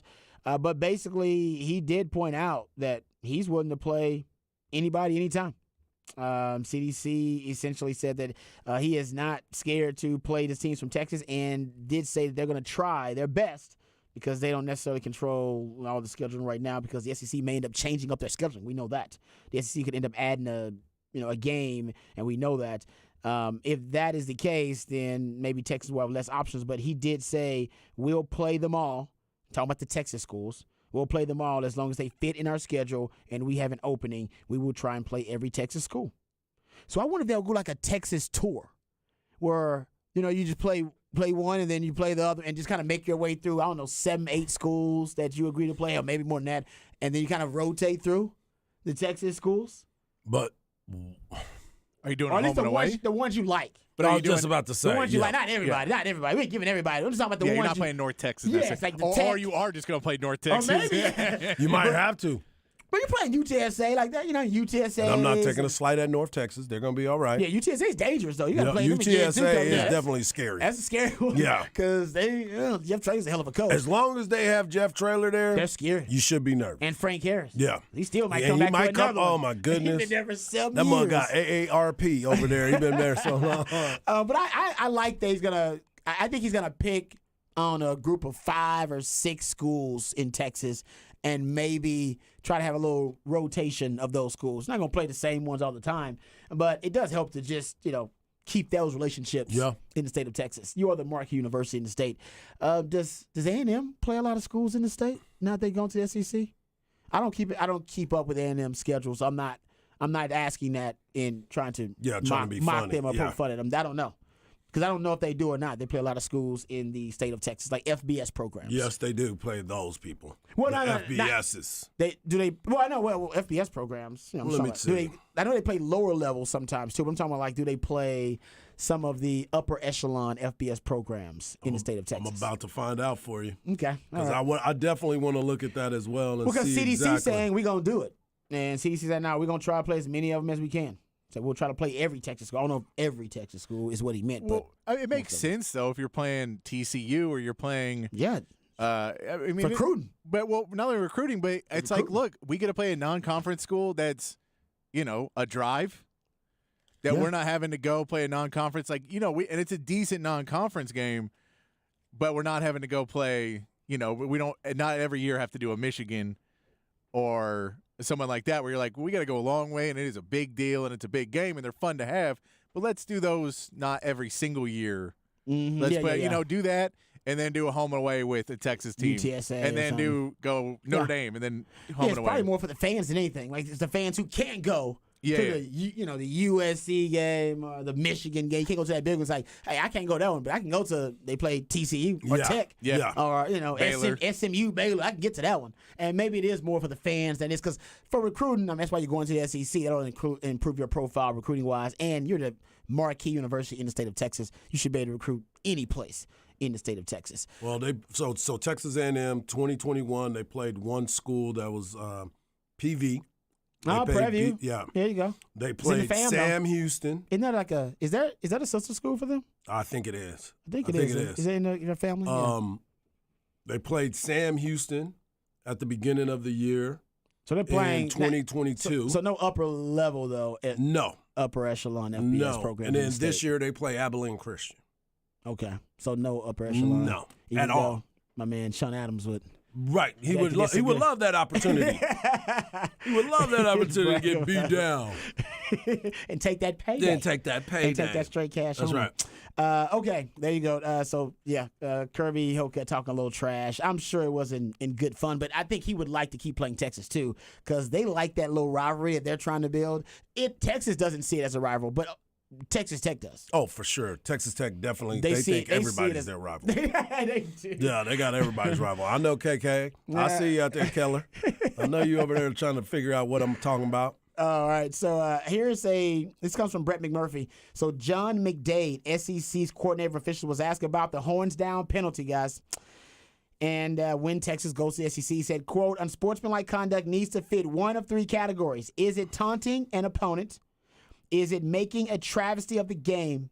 Is it otherwise compromising our ability to manage the game? There's a difference between a player giving a signal directly in face of an opponent as opposed to doing it with teammates celebrating after a touchdown or on the sideline. To net all that out, every single occurrence is not an act of unsportsmanlike conduct. McDade said the same applies to players who display the gator chump and the land shark stuff that they have. They got that in the SEC already. Okay. So there you go. So, and we know that already. I will say, just, I hate to bring this up, but if that is the case, and that is definitely not the rule for horns down as it relates to taunting in every conference and in every situation, because I was actually taunted. I wasn't taunted. I was flagged. Like, what? I was flagged for taunting. So I wasn't taunting. I was flagged for taunting, but I wasn't taunting. Okay. In 2002, give us the story. Yeah. I was flagged for flashing the hook'em horns on the road at Tulane in the Superdome. There's a group of Longhorn fans there. Your boy gets a nice PBU. Matter of fact, I had consecutive PBUs. I had back-to-backs. He was like Drake, like that, back-to-back. I had back-to-backs, so I was feeling myself. And I threw the horns up to the crowd like, hey, Robbie out here balling. Y'all recognize it. They got crunk. And the ref threw a flag on your boy. Got penalized for the horns up. What does that say? He said it was taunting. He said it was taunting. When you pulled him to the side? It was our sideline, too. It was weird. It was crazy. Right. Even Mac Brown was like, Rob, that was unfair. Unfair to you. You're just trying to show your love to the Longhorn fans. We appreciate you. Yes. I remember it all. So it was back. Robbie was balling, like I said, balling out of control, had some nice PBUs, and then they hit your boy with the flag. I would say this. A flag for horns up or horns down is equally imbecilic and stupid. Yeah. All right, let them do the horns down. I've said it for years. The horns down is not an insult. All right, on the contrary, it's one of the greatest compliments in pro sports because it's essentially the college football's version of the middle finger. You only got to play Texas to throw the horns down. Every time I see it, I love it. It means you're living rent free in some fan base's mind right now, in their head, and that's a good thing. And it is arguably the most effective form of free media in college football right now. Because when everybody talking about it. Everybody know what you're doing. Yep. Everybody knows who they're referencing. Yep. Everybody know, and if they don't, they get the little kid gets the explanation. Oh, that's for the Longhorns because we hate them and they suck. And then whatever. They still talking about the Longhorns. It's a beautiful thing. And that's the power of free media. And the Longhorns get more free media than any other college football program, arguably, in the country.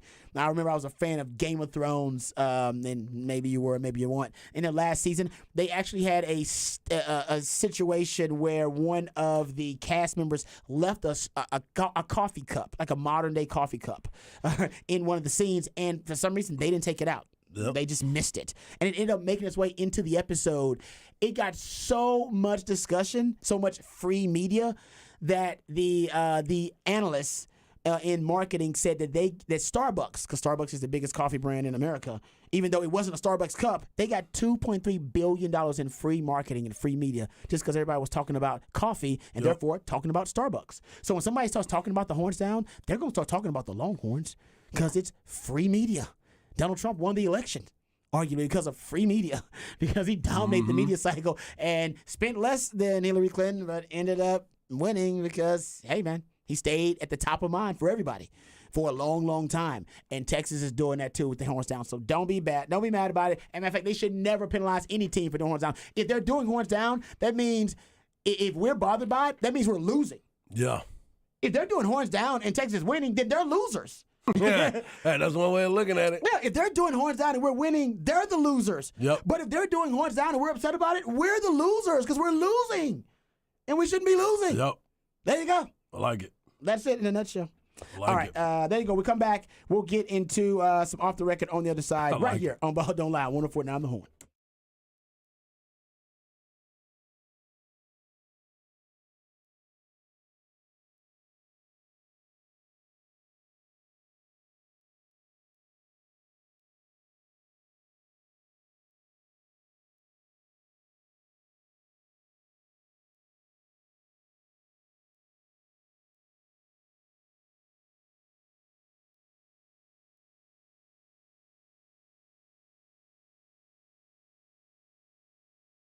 Hey, what's up, folks? Lifetime Longhorn Rod Babers here. Let me tell you about our good friends over at Ironworkers Local Union 482. We all agree Austin is a beautiful city, and part of that unique aesthetic appeal is thanks to the skilled craftsmanship of Ironworkers Local Union 482. They've been helping shape Greater Austin for a long time, since 1935, and you see the labors of their love all over our great city and iconic, exquisite landmarks that you might be driving by right now and not even know it, like DKR Stadium and the Pennybacker Bridge. And as our city continues to grow and thrive, so does Ironworkers Local Union 482. They don't go to the office, they build the offices. So if you're looking for an exciting new career path and you want something new, something fresh, something that will challenge you, maybe you're not feeling valued at your company right now, you can become a valued member of Ironworkers Local 482 and accept the challenge of becoming the best version of yourself while helping shape our city's economic development. Right now, they're hiring over 3,000 people for a huge project right here in Central Texas, and you can become a valued member of this prestigious organization, Ironworkers Local 482, and you'll take pride in the type of teamwork and craftsmanship that helps shape the future of our great city. So maximize your potential and be your best self today. Simply apply at ironworkers482.org. Let's go to ironworkers482.org.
Welcome back to Ball Don't Lie right here on 104.9 The Horn. The Idillionaire, Patrick Davis.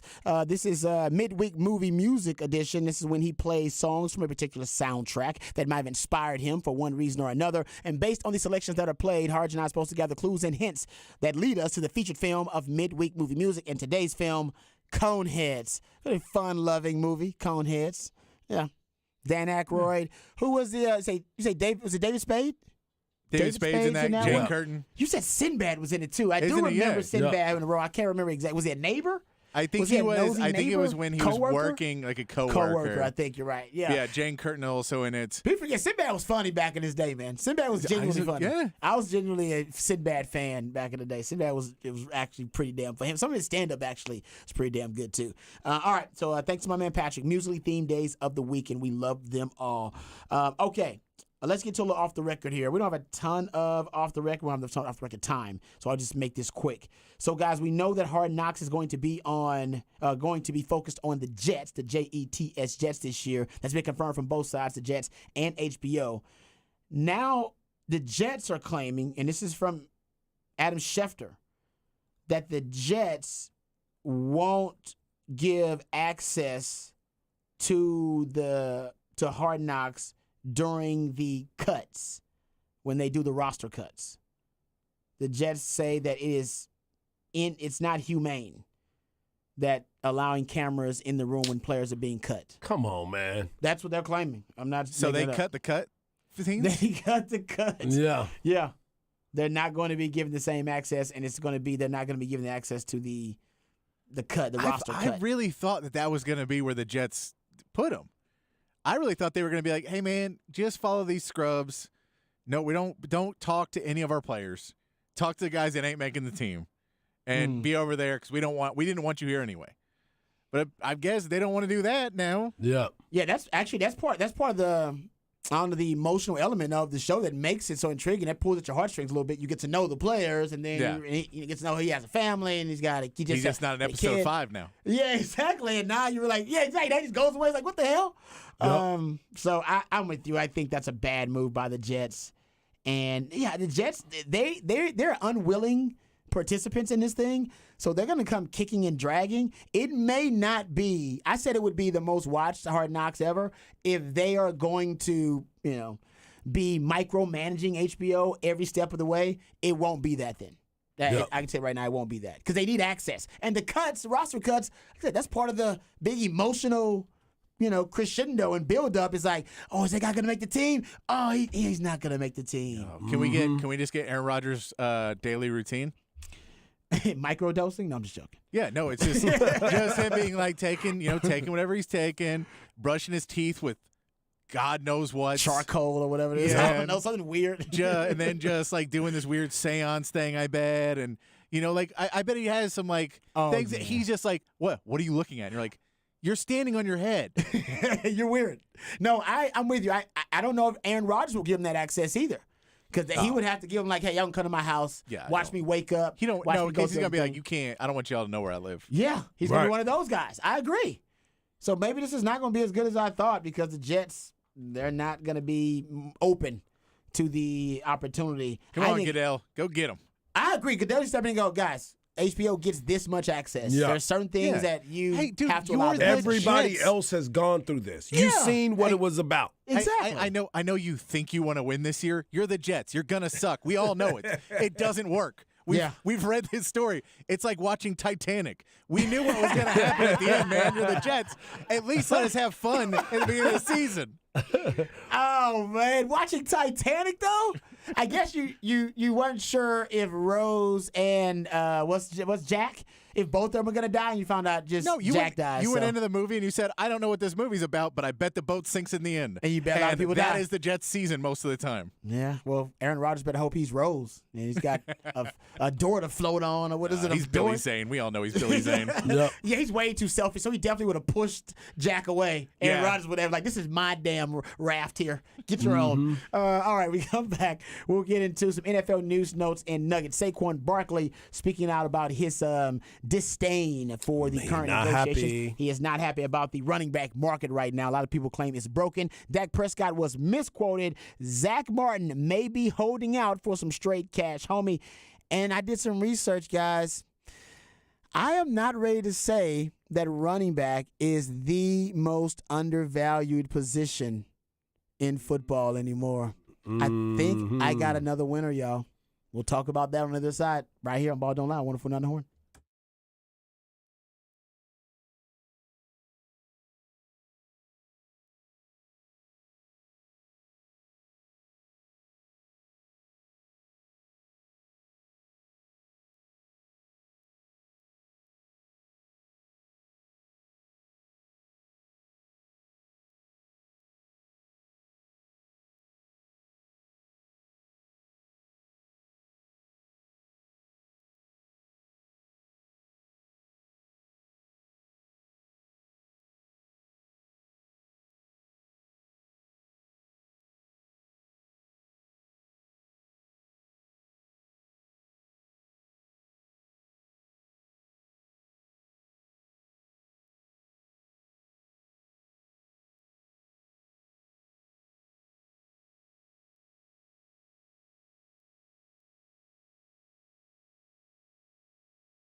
Welcome back to Ball Don't Lie right here on 104.9 The Horn. Midweek movie music edition of Ball Don't Lie. That's when Patrick, the Idillionaire, he takes jams from a soundtrack that inspired him from a particular movie. And based on the selections that are played, Harj and I are supposed to gather clues and hints that lead us to the featured film of midweek movie music. And it actually is Coneheads today.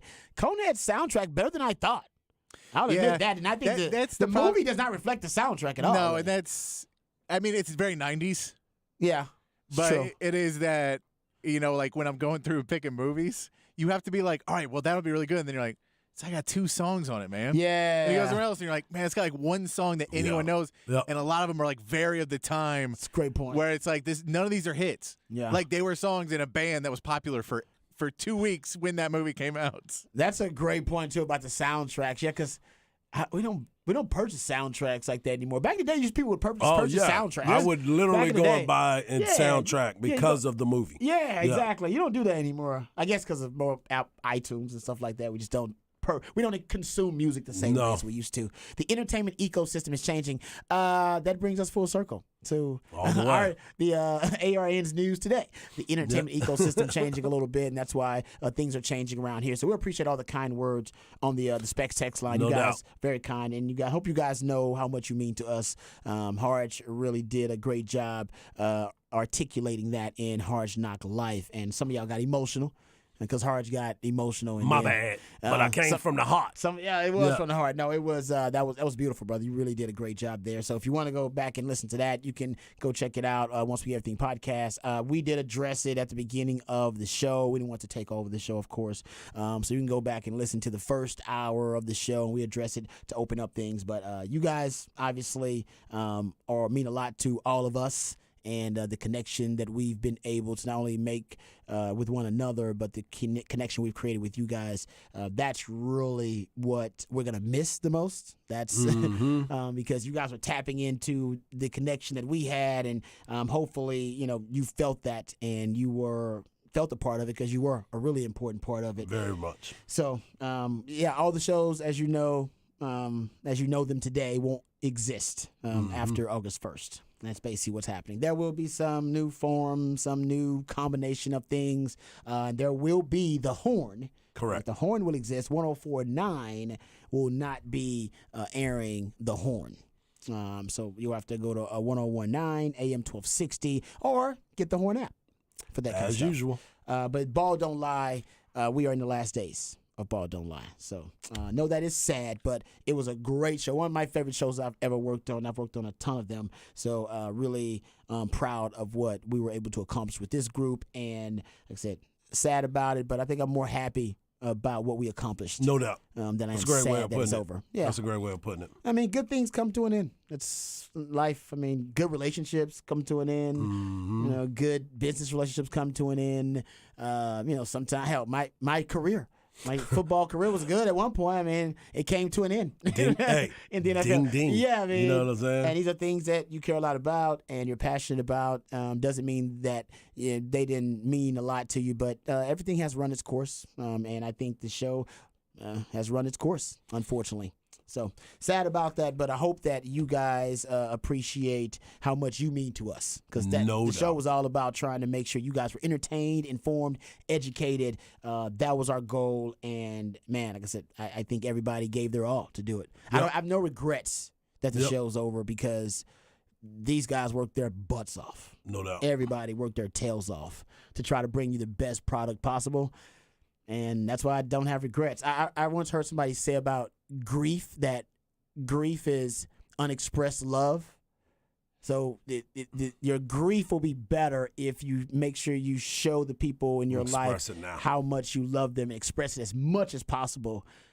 So that when that day does inevitably come, that they are no longer with you, your grief won't be so bad. You'll still have it, of course, because you love that person, but it won't be so bad because you'll think of all the times that you told them how much you loved them and how you felt about them and how much they meant to you, and you showed them. And the more you do that, hopefully it helps with the grief. So in that vein, hopefully us being able to express to you how we feel about you guys, and all you guys reciprocating that on the Specs text line, it does help with the grief we're going to inevitably have about losing this connection with each other and losing this connection with you guys. Yeah, and that was I love the way that you put that about how we have grown together and we've had so much fun. And this show, even though when we got together, we knew we had the good gumbo. We just didn't know what the seasoning, if we was going to have enough seasoning. It was going to be, we got to add a little bit more to this. We got to put some more in there. It's not strong enough. Yeah. It's not strong enough. And you're like, ooh, that's some good roux right there. That's that good roux right there. So, yeah, we you know, unfortunately, the situation has come where things have to change. And of course, we have been changing. We've been dealing with it for quite some time and trying to figure out the right way to express it. And we just wanted to make sure that we were upfront with you because you can always come to us for the truth. And that's what we try to give you and what we see and how things are playing out. So we wanted to make sure that we gave you the respect that you have always given us. Amen. Because you have been loyal. We've seen the responses. I've gotten the text messages.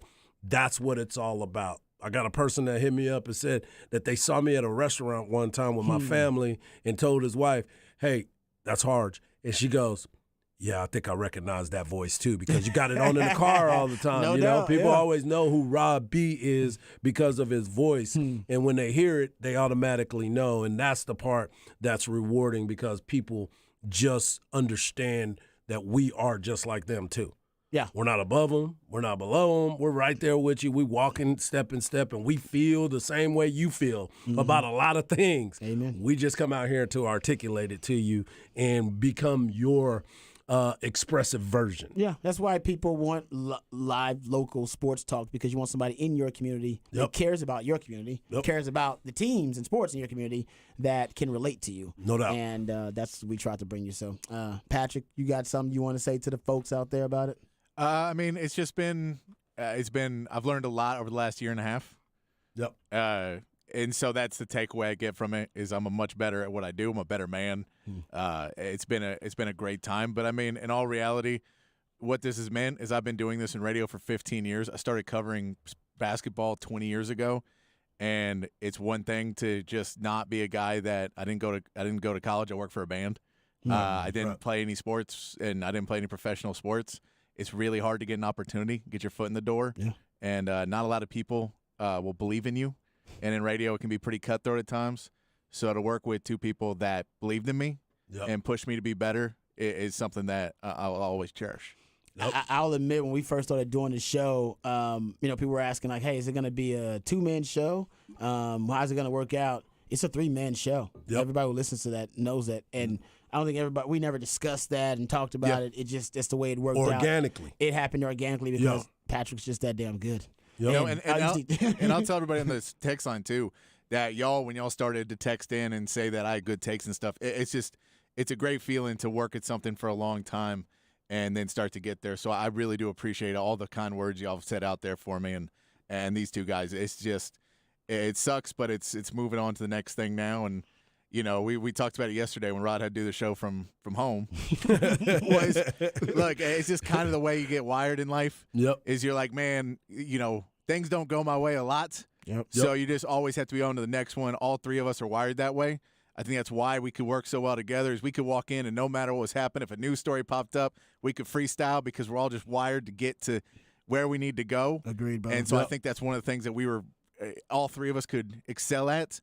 And so it's just we're going to have to do that separate for now, but who knows what the future holds. No doubt. Hey, no in doubt. Radio, you damn right about that. We've learned that quickly. I've been knowing Harge for, a decade plus now. Knowing Patrick for a long time. We had never worked together. All of us had known each other in different ways, had never worked together. So we didn't know if it was going to be a success or not. And I'll admit, didn't take long for me to realize, like, oh, man, this thing's going to be awesome. It's going to be great. So the show, in my opinion, is a success. How good the show is got nothing to do with the decisions that are being made. They need to put us up in the rafters, dog. Hang our jerseys up. Like I said, it didn't last long. I mean, it didn't last long. Sometimes it really goes down like that. You get your opportunities. We were here for a good time, not a long time. No doubt. But we certainly had a good time. Hope you guys had a good time with us. And, man, Patrick, I'll tell you, man, I was, like I said, when I first heard you breaking down basketball and giving takes, that's when I knew. I was like, we got something special. We got a real three-man show. We got a basketball junkie, football junkie, and a baseball junkie. You got all the bases We covered. got it covered. You got it covered. And Hardy's wife is a soccer junkie. So I learned a little bit we more got about that soccer, about too. that. Oh, Yeah. man, it really was. And those are usually the best shows, to be honest, when you have a lot of people that are passionate about a certain subject, and you can combine all those passions and put that on full display. I think you guys did a marvelous job. So thank you too, guys. I really appreciate it working with you guys. It ain't over just yet. We're going to ride on to the sunset a little bit. Yet. I guess we're going to count down like the I don't last know. days. I don't even know how I feel about that. I feel like John Coffey. You know what I'm saying? On the Green Mile. On the Green Mile, man. I'm like, I don't know how I feel about that. It's like, it's there. Usually they don't see it. I would say usually radio companies don't give you this opportunity to kind of ride off into the sunset. So I actually kind of appreciate it. I do appreciate that as well. I've had 10 different co-hosts, and that includes you guys, in 15 years, and usually it's a weird, awkward transition, and this is probably going to be weird and awkward, but at least they give us a chance to tell the people how we feel about them. Exactly, man. I'm telling you, the normal thing in radio is, here's this change. Everyone's going to hate it. You don't like it, and don't mention it. Yeah, act like it never happened. Act like it never happened. So to be able to talk to you guys out there and be able to say, hey, we understand. We don't want, like, this is what it is. I'm grateful that we've been given that opportunity. Yeah, it's psychotic. To form these relationships with people, and then they want you, management wants you to just ghost them and act like they never existed. And say, how do you get closure? Isn't closure really important in therapy, to have closure in relationships? That if it's over, you need closure to find out, okay, it is over, why it's over, why I need to move on, why we've grown apart, all that kind of stuff. You got no closure back in the day when your favorite radio host or show was just, they put the kibosh on it. Yeah, you turning the channel, trying to figure out if you're on the right channel and everything. Yeah. So I will say there are radio people here, genuine radio people, who care about the spoken word format, and they care about the connection that we have with you guys. They can't do anything about money and all that kind of stuff. That's stuff that's above our pay grade and outside of our control. But they are giving us the means and the opportunity to say goodbye. So I appreciate that. That's actually a blessing. Okay. Let's get to, we'll probably have some more sentimental discussions in the next couple of days. But let's get back to some NFL news, notes, and nuggets, gentlemen. Okay, so before we get to Dak Prescott and Zach Martin, we're going to talk Saquon Barkley here in a minute. There's been a lot of discussion about the running back market and how devalued it has become. Goodness. We've thrown out the numbers out there. Average running back salary, $1.8 million, which is lower than kickers at this time. The franchise tag value, $10.1 million, is actually down from 2015's franchise tag value for running back, which was at $11 million. So people are saying, yes, the running back position is broken. I mean, the running back market, I should say, is broken and is very depressed at this time. But looking at some numbers, and obviously running back is a more high-profile position than any position on the offensive line. But, guys, is it possible that center is the most undervalued position money-wise? Could be fair. In the NFL? Let me give you some numbers real quick. So let's take the 16th highest paid center. That puts you right in the middle, right? 32 teams, put you right in the middle. 16th highest paid center. We're assuming that every team starting center is in that. We're assuming nobody's paying a starting center and a backup center really big time money. They're paying mostly just your starting center. Yeah. So the 16th highest paid center, roughly your median for starters, $4.32 million average annual value. And they played 965 snaps last season. That puts you at $4,481 per snap, a little over that. Okay? 16th highest paid running back, $4.5 million. Played 208 snaps in 2022 at $21,634.62 per snap. Going further, Jason Kelce is the highest paid center. $14.2 million average annual salary per year. 1,090 snaps. Highest paid running back, Christian McCaffrey. $16 million per year. 565 snaps, close to half the snaps. And he's making more money. You go look at the 48th highest paid center. We're talking about clearly a backup, right? $1.06 million average annual salary and value. 48th highest paid running back, $1.43 million average annual value. Who's more important, a center or a running back? Now, keep in mind, shouldn't scarcity rarity also increased value. It's much supply and demand. It's much easier to get a running back late in the draft, undrafted, than it is to find a quality center. Hell, after down the 4th round, you ain't gonna find no quality centers. Yeah. Because just ain't that many of them out there. So that's why the value should be higher too for centers. Also, more contact. Hell, we think running backs have a lot of wear and tear. Oh my goodness. Centers are hit on every play. And by the way, so we're talking about lifespan and window of opportunity to maximize your dollars, but also who are the quarterbacks of the O-line? Who sets the protections? It's usually the center. Yeah, he's the one. He's just like the quarterback. Yeah, he's responsible for setting protections. So I don't know. I mean, obviously the narrative we're going with is the running backs are undervalued, and they are. But maybe we don't say they're the most undervalued position in the NFL right now because, honestly, center might have a valid argument there. They definitely have to be the ones that have an argument. But it's not about them, Rod. It's about the running back and why I can't get my money. It's about the running back. Because my body's getting beat up, too. Nobody cares about center because fantasy football doesn't recognize centers. How many snaps did he play? They recognize running backs. I didn't get points for that. And notice, this actually does matter in the national discourse because think about it. Who are the most prolific fantasy football positions? Yep. It's running back. It is running back. Everybody Depending knows on it. which league you are, you got to be in a PPR. Yeah, but most of the time it's running back. A lot of the times you can find that, and Bijan will probably be one of the top picks in fantasy football this year. So people still look at them as high-profile players because they know their names and all that kind of stuff. Nobody knows the name of the third best center in the league. No, Nobody does. Nobody does. No, I don't even know it. I'm not trying to make fun of y'all. Nobody knows. I'm including myself. Nobody knows that except his mama. His mama knows he's the third best center in the league. Nobody else. Nobody cares. So nobody's going to argue their case. Yeah. Now, quarterback might go, listen, I need my center, dog. I put my hand in his crotch on every play. All right, I need that center. All right, they got shotgun, so not every play. But you get my point. I'm really close to that guy. Right. So I'll vouch for him. The running back, I'm not vouching for the running back. So I don't know need why. my center. Yeah. I don't know if I need my back. Right? Because I'm going to be throwing quick game, Rob B. Mm-hmm. I don't know why center isn't getting some more love in terms of the undervalued discussion. Wasn't it with Tyler Biotish that they went to the Pro Bowl? He went to the Pro Bowl and was in like the skills challenge, and they didn't know how to pronounce his name. That's right. That is a tough one, though. That is right. But if you want to make your point that they don't know who centers are, this guy's in the Pro Bowl. And they're like, who's this center in the Pro Bowl? Who's one of the best Pro Bowlers in the game? They don't know. Great point. That's a great point. That just means you ain't watched one game with him with somebody pronouncing your name because everybody knows at this point Biotish, and it ain't spelled like that. But yeah. So I agree. I don't know why centers aren't putting it out there. Who are the centers' agents too? Agents of centers need to be working the narrative a little bit better. Oh, and by the way, speaking of the running backs, guys, we were right yesterday. Remember, we hypothesized that there had to be communication between the running backs on a group text. Yep. They were.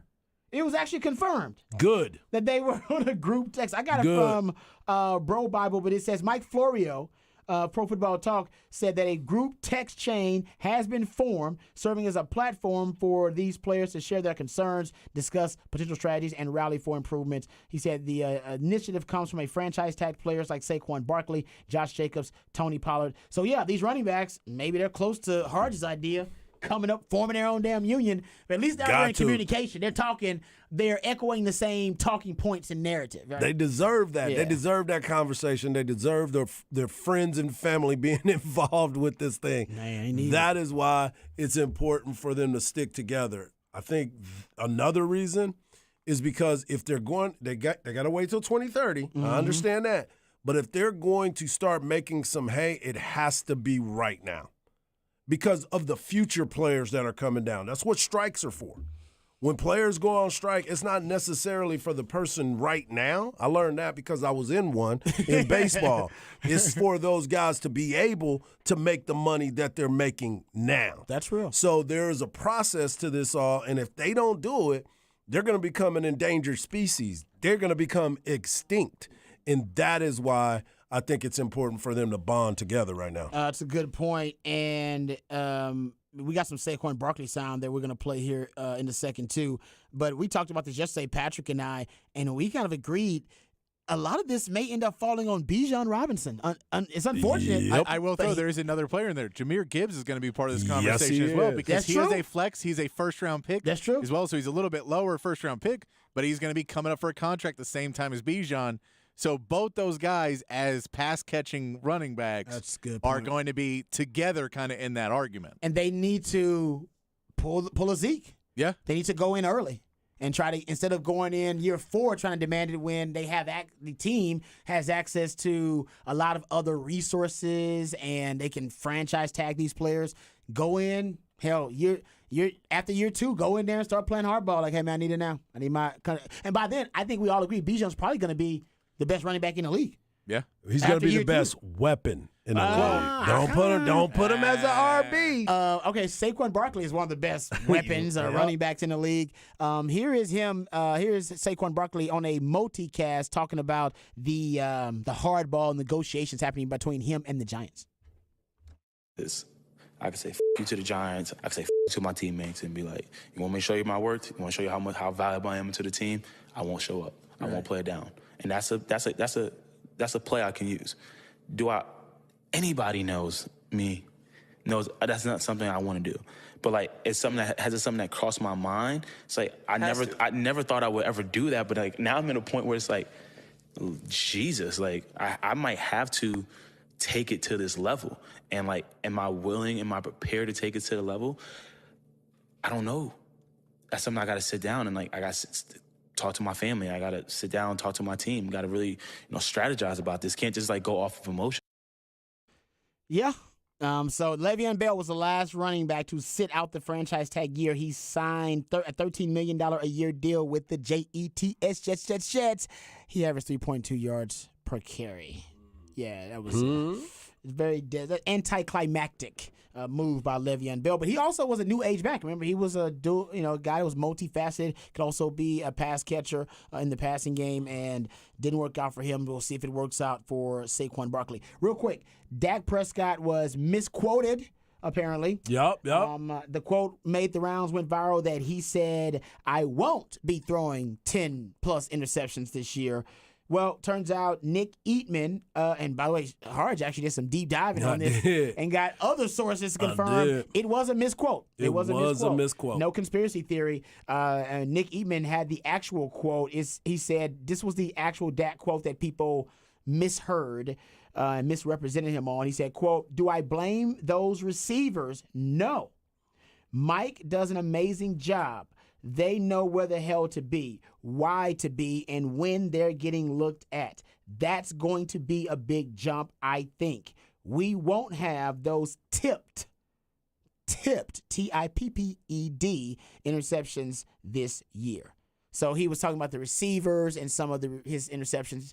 He had 15 in regular season, 17 if you include the postseason interceptions. He's saying that those tipped interceptions won't happen this year, which will bring his total down, because I think that was probably 3 or 4 interceptions right there that were tipped off of receivers' hands, stuff like that. Yeah. So, all right, there you go. He was misquoted. Yeah, he definitely was, and I actually got the person whose paper was the one who put it out there. Okay. And so when I asked the question, I said, is it true? He said, yeah, the person that was there got the information wrong. It happens. We all make mistakes. Might have been speak to text. You know what I'm saying? They auto-correct it. I don't know. Yeah, it's going to be one of those. That's why Robbie writes it down. I like to write it down. Right. But I'm glad that Dak Prescott isn't putting that kind of pressure on himself. That would have been horrible, because there would have been a countdown. No doubt. On his interceptions. If he had 7 interceptions in week 12, we'd have been like, he only got 3 left before you get to 10. Vegas odds talking about it. Every ESPN show, every show around the country talking about Dak's interception total. Again, by the way,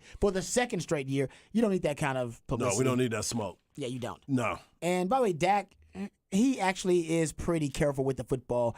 He's actually been top 5. You look at interception rate in the first 6 years prior to last season. You look at his interception rate in his career, it would have put him top 5, right ahead of Tom Brady for a starting quarterback. So I wouldn't worry about him repeating the carelessness that he had last year with the football. Right. Lasso Nugget, Zach Martin may end up holding out. He basically wants a new contract with the Dallas Cowboys.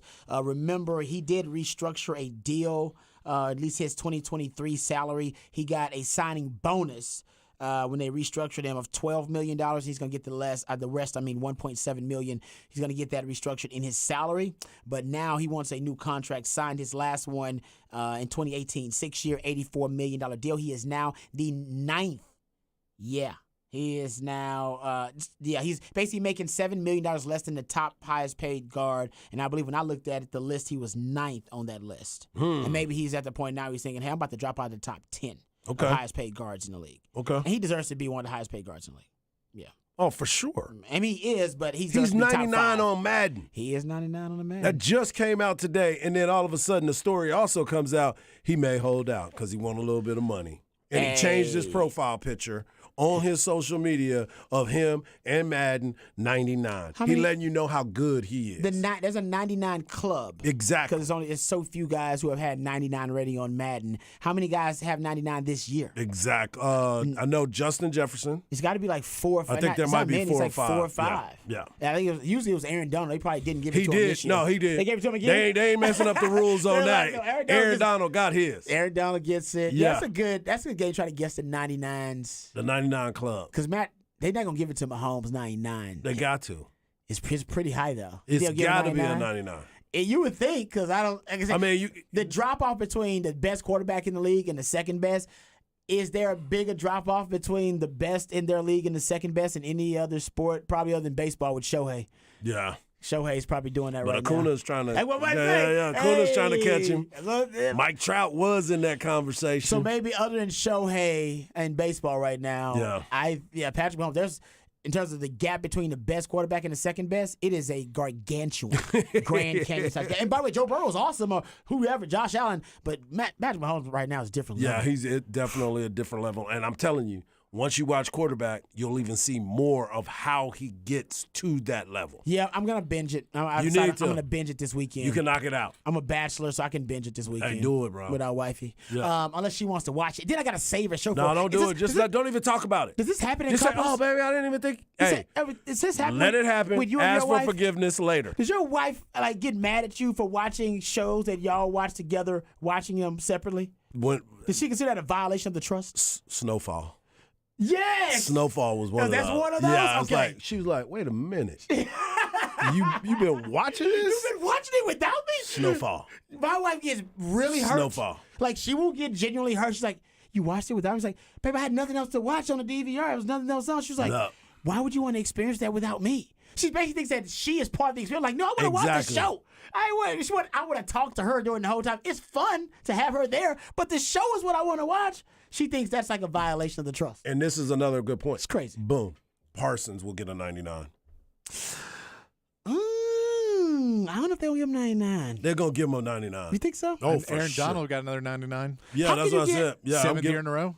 Yeah, I don't know if they'll give Parsons a 99. I think he'll get like a 96 or 97. Yeah. He got to win Defensive Player of the Year first before you get 99. You need to win like a award. Yep. Didn't Justin Jefferson win Offensive Player of the Year? I need you to win. He did. He was offensive you gotta player. win he was like in the MVP battle. You got to win like a big award to Yeah, be he 99. He was the offensive player. I think you're right. I think he was right? Offensive Player of the Year, I believe, Yeah. something like that, if I'm not mistaken. Yeah. Okay, someone say he got 97. Told you. Talking about Micah? Yeah. Oh, it better not be. 97. You get 99 when you win an award. Then they go, he's the best at his position. Best. Period. He's the bar. He's the bar, and then everything else falls after that. Good point. Nick Chubb got a 97 at running back. Christian McCaffrey is a Damn. 96 now. Nick Chubb is balling like that? Yeah, Nick Chubb is the standard? You should see the video of him I saw lifting, that. squatting. With the bar bent? Yeah, 600. That looks fake. It does. It's not, it looks but like a cartoon. Yeah, that does. It don't It look looks safe. like those old commercials where the guy catch it through the wall and stuff. Yeah. I remember those. When Yeah. he throws it out of the stadium and Yeah, stuff like yeah. that. Yeah. All right, we come back. We got a little Texas baseball to discuss. Good news for Texas baseball. They got some of the boys coming back. All that and more right here on Ball Don't Lie. 104.9 Horn.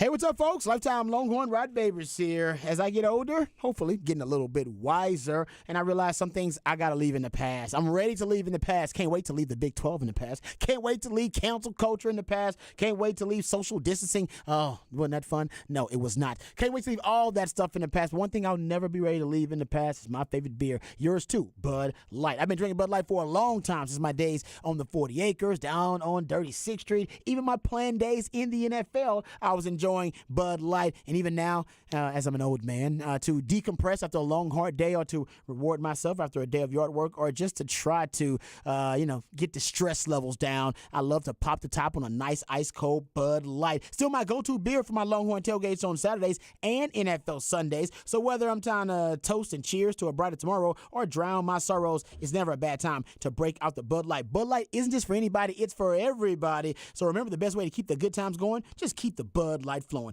Bud Light, brewed deep in the heart of Texas by Texans for Texans, and proud of it.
All right, welcome back to Ball Don't Lie right here on 104.9 The Horn. Midweek movie music edition of Ball Don't Lie. That's when Patrick the Idillionaire takes jams that reached jams from a soundtrack that inspired him, and based on these selections that are played, Harge and I are supposed to gather clues and hints that lead us to the featured film of midweek movie music, and it is Coneheads today. All right, we don't have a lot of time, so I want to give Hart some time to discuss a little Texas baseball because they got some good news. Got a couple of guys who I think they announced it via social media that they were coming back. Yep. O'Dowd, Jack and Peyton O'Dowd Powell. and Peyton Powell, two guys that were a valuable part of the success of the baseball team this past year. Some newfound success because Peyton Powell has always been one of those guys, and you know, us doing the show, I would always come in and talk to you about certain people. Just us off the record, just kind of chit-chatting about certain things. And Peyton Powell was always a guy who, by the way, is from the 254. Got to make sure y'all still understand Shout that. out. Yeah, he's from Robinson. He's one of those kids, though. He could always play. It was just a matter of him finding a spot on the field. When he came to Texas, Silas Ardwan was the catcher, and you weren't taking him from there. That's true. So you got to try to find some other places to play. You had Ivan Melendez at first base. You wasn't doing that. Then you looked over at third. You had Kessinger that came in last year. I mean, there were so many different things, but he finally got his opportunity. And I said, if he can continue to get at bats, he's going to be one of the better hitters on the team because he always kept his bat in the zone. So it was really, really good for him and the growth of him playing this past season. And Jack O'Dowd, too, he was a highly touted kid coming out of Nashville, Tennessee. Dad has worked in the big leagues, been a GM, so he understands the game. Wow. Hell, he was in Colorado when Tulo was there, and they were little. You know what I'm saying? Wow. And Jackson Holiday and all these other kids. I didn't realize that. Yeah, they were all in Colorado together. So, you know, this kid he's been around the game. He's talented, and it's always good to get that type of guy back. On the other side of it, you're losing keep calling him Gino. Lucas Gordon, Big 12's top pitcher, Texas's top pitcher. He signed his contract to go to the Chicago White Sox. Shout out to him. Best of luck to him. And I think he's going to do great things because he's a smart enough pitcher that he, being left-handed, he will be effective enough and get an opportunity to play this game for a while. Straight cash homie. Yes, Congrats sir. to him, man. Signing Yes, the sir. big league deal. No doubt.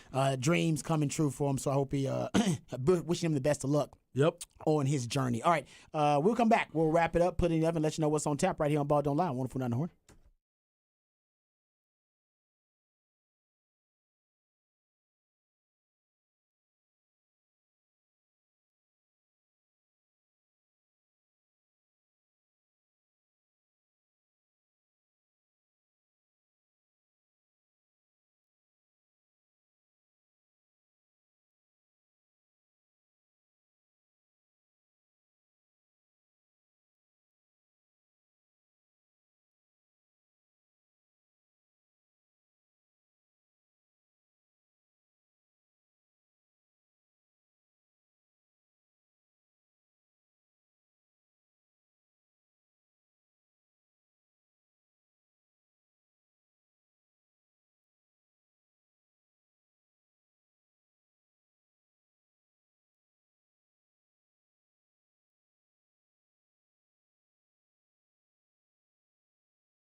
Welcome back to Ball Don't Lie right here on 104.9 The Horn. Getting ready to wrap it up and put it in the oven. Before we do, we'll let you know what's on tap. If you missed any part of any of the shows, please go to hornfm.com. You can catch up with them on the podcast page. Thank you so much for all the really kind words and all the very, very complimentary responses on the Specs text line.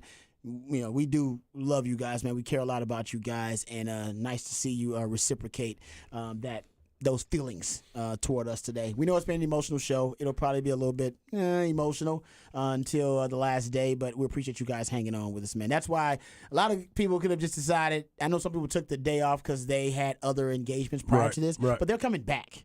And they'll be doing the show until the last day of 104.9 officially. So I do think it means a lot. I think you guys mean a lot to us. That's why everybody wants to come back and do the shows. No doubt. They don't want, they could just leave me like, you know what? I'm done here anyway, and I just want to take my last check, and I just want to be done with it. Nobody's having that attitude because no one is. Yeah, no. I think if everybody had that attitude, they would let them do it. And it's funny if you see in the hallways too. Everybody's still like when we see each other with every show, it's still an attitude of like, man, we're still all family. Yeah, no doubt. Like everybody still loves each other. It's still all there. It's just it's an unfortunate situation. Amen to that, brother. Very unfortunate. All right, what you got on tap tonight, Arch? I'm going to watch this soccer. Chelsea is playing Wrexham. And then for those that don't know who Wrexham is a team that Ryan Reynolds. Yes. Ryan Reynolds and his he's buddy. got a show on Apple about this. Team. Yes. And now they progressed to the upper leagues because they won enough games. Oh, I didn't so realize their first friendly is being played against Chelsea tonight. And guess where they're playing it at? Where? North Carolina, Mac Brown's field. Oh, nice. They're playing it right there. Mac might show up. Who Yeah, knows? you always know it. What you got on tap, Patrick? I'm going to watch the rest of this. Austin Zone's already losing. Oh, that's on, right. Guys, That's I got to watch the rest of this game. And some basketball. Patrick, basketball with a Texas connection. I've watched these guys play in college. I got to keep watching. You gotta keep going. We That's want right. an update. I want an update because I don't have ESPN Plus. Is it on the Plus? It's on the Plus. It is on the Plus. I ain't got the Plus. All right, tonight I've been trying to watch John Wick 4, so I'm trying to do that tonight. I lost AC yesterday, so I couldn't do that. I know. Got AC back, so hopefully tomorrow I'll give you guys a Blackbuster review. Remember, Revolution, when I be telling about, talk about it right here on Ball Don't Lie. We love you guys. We mean that. Take care of yourselves, but more importantly, take care of each other. Peace.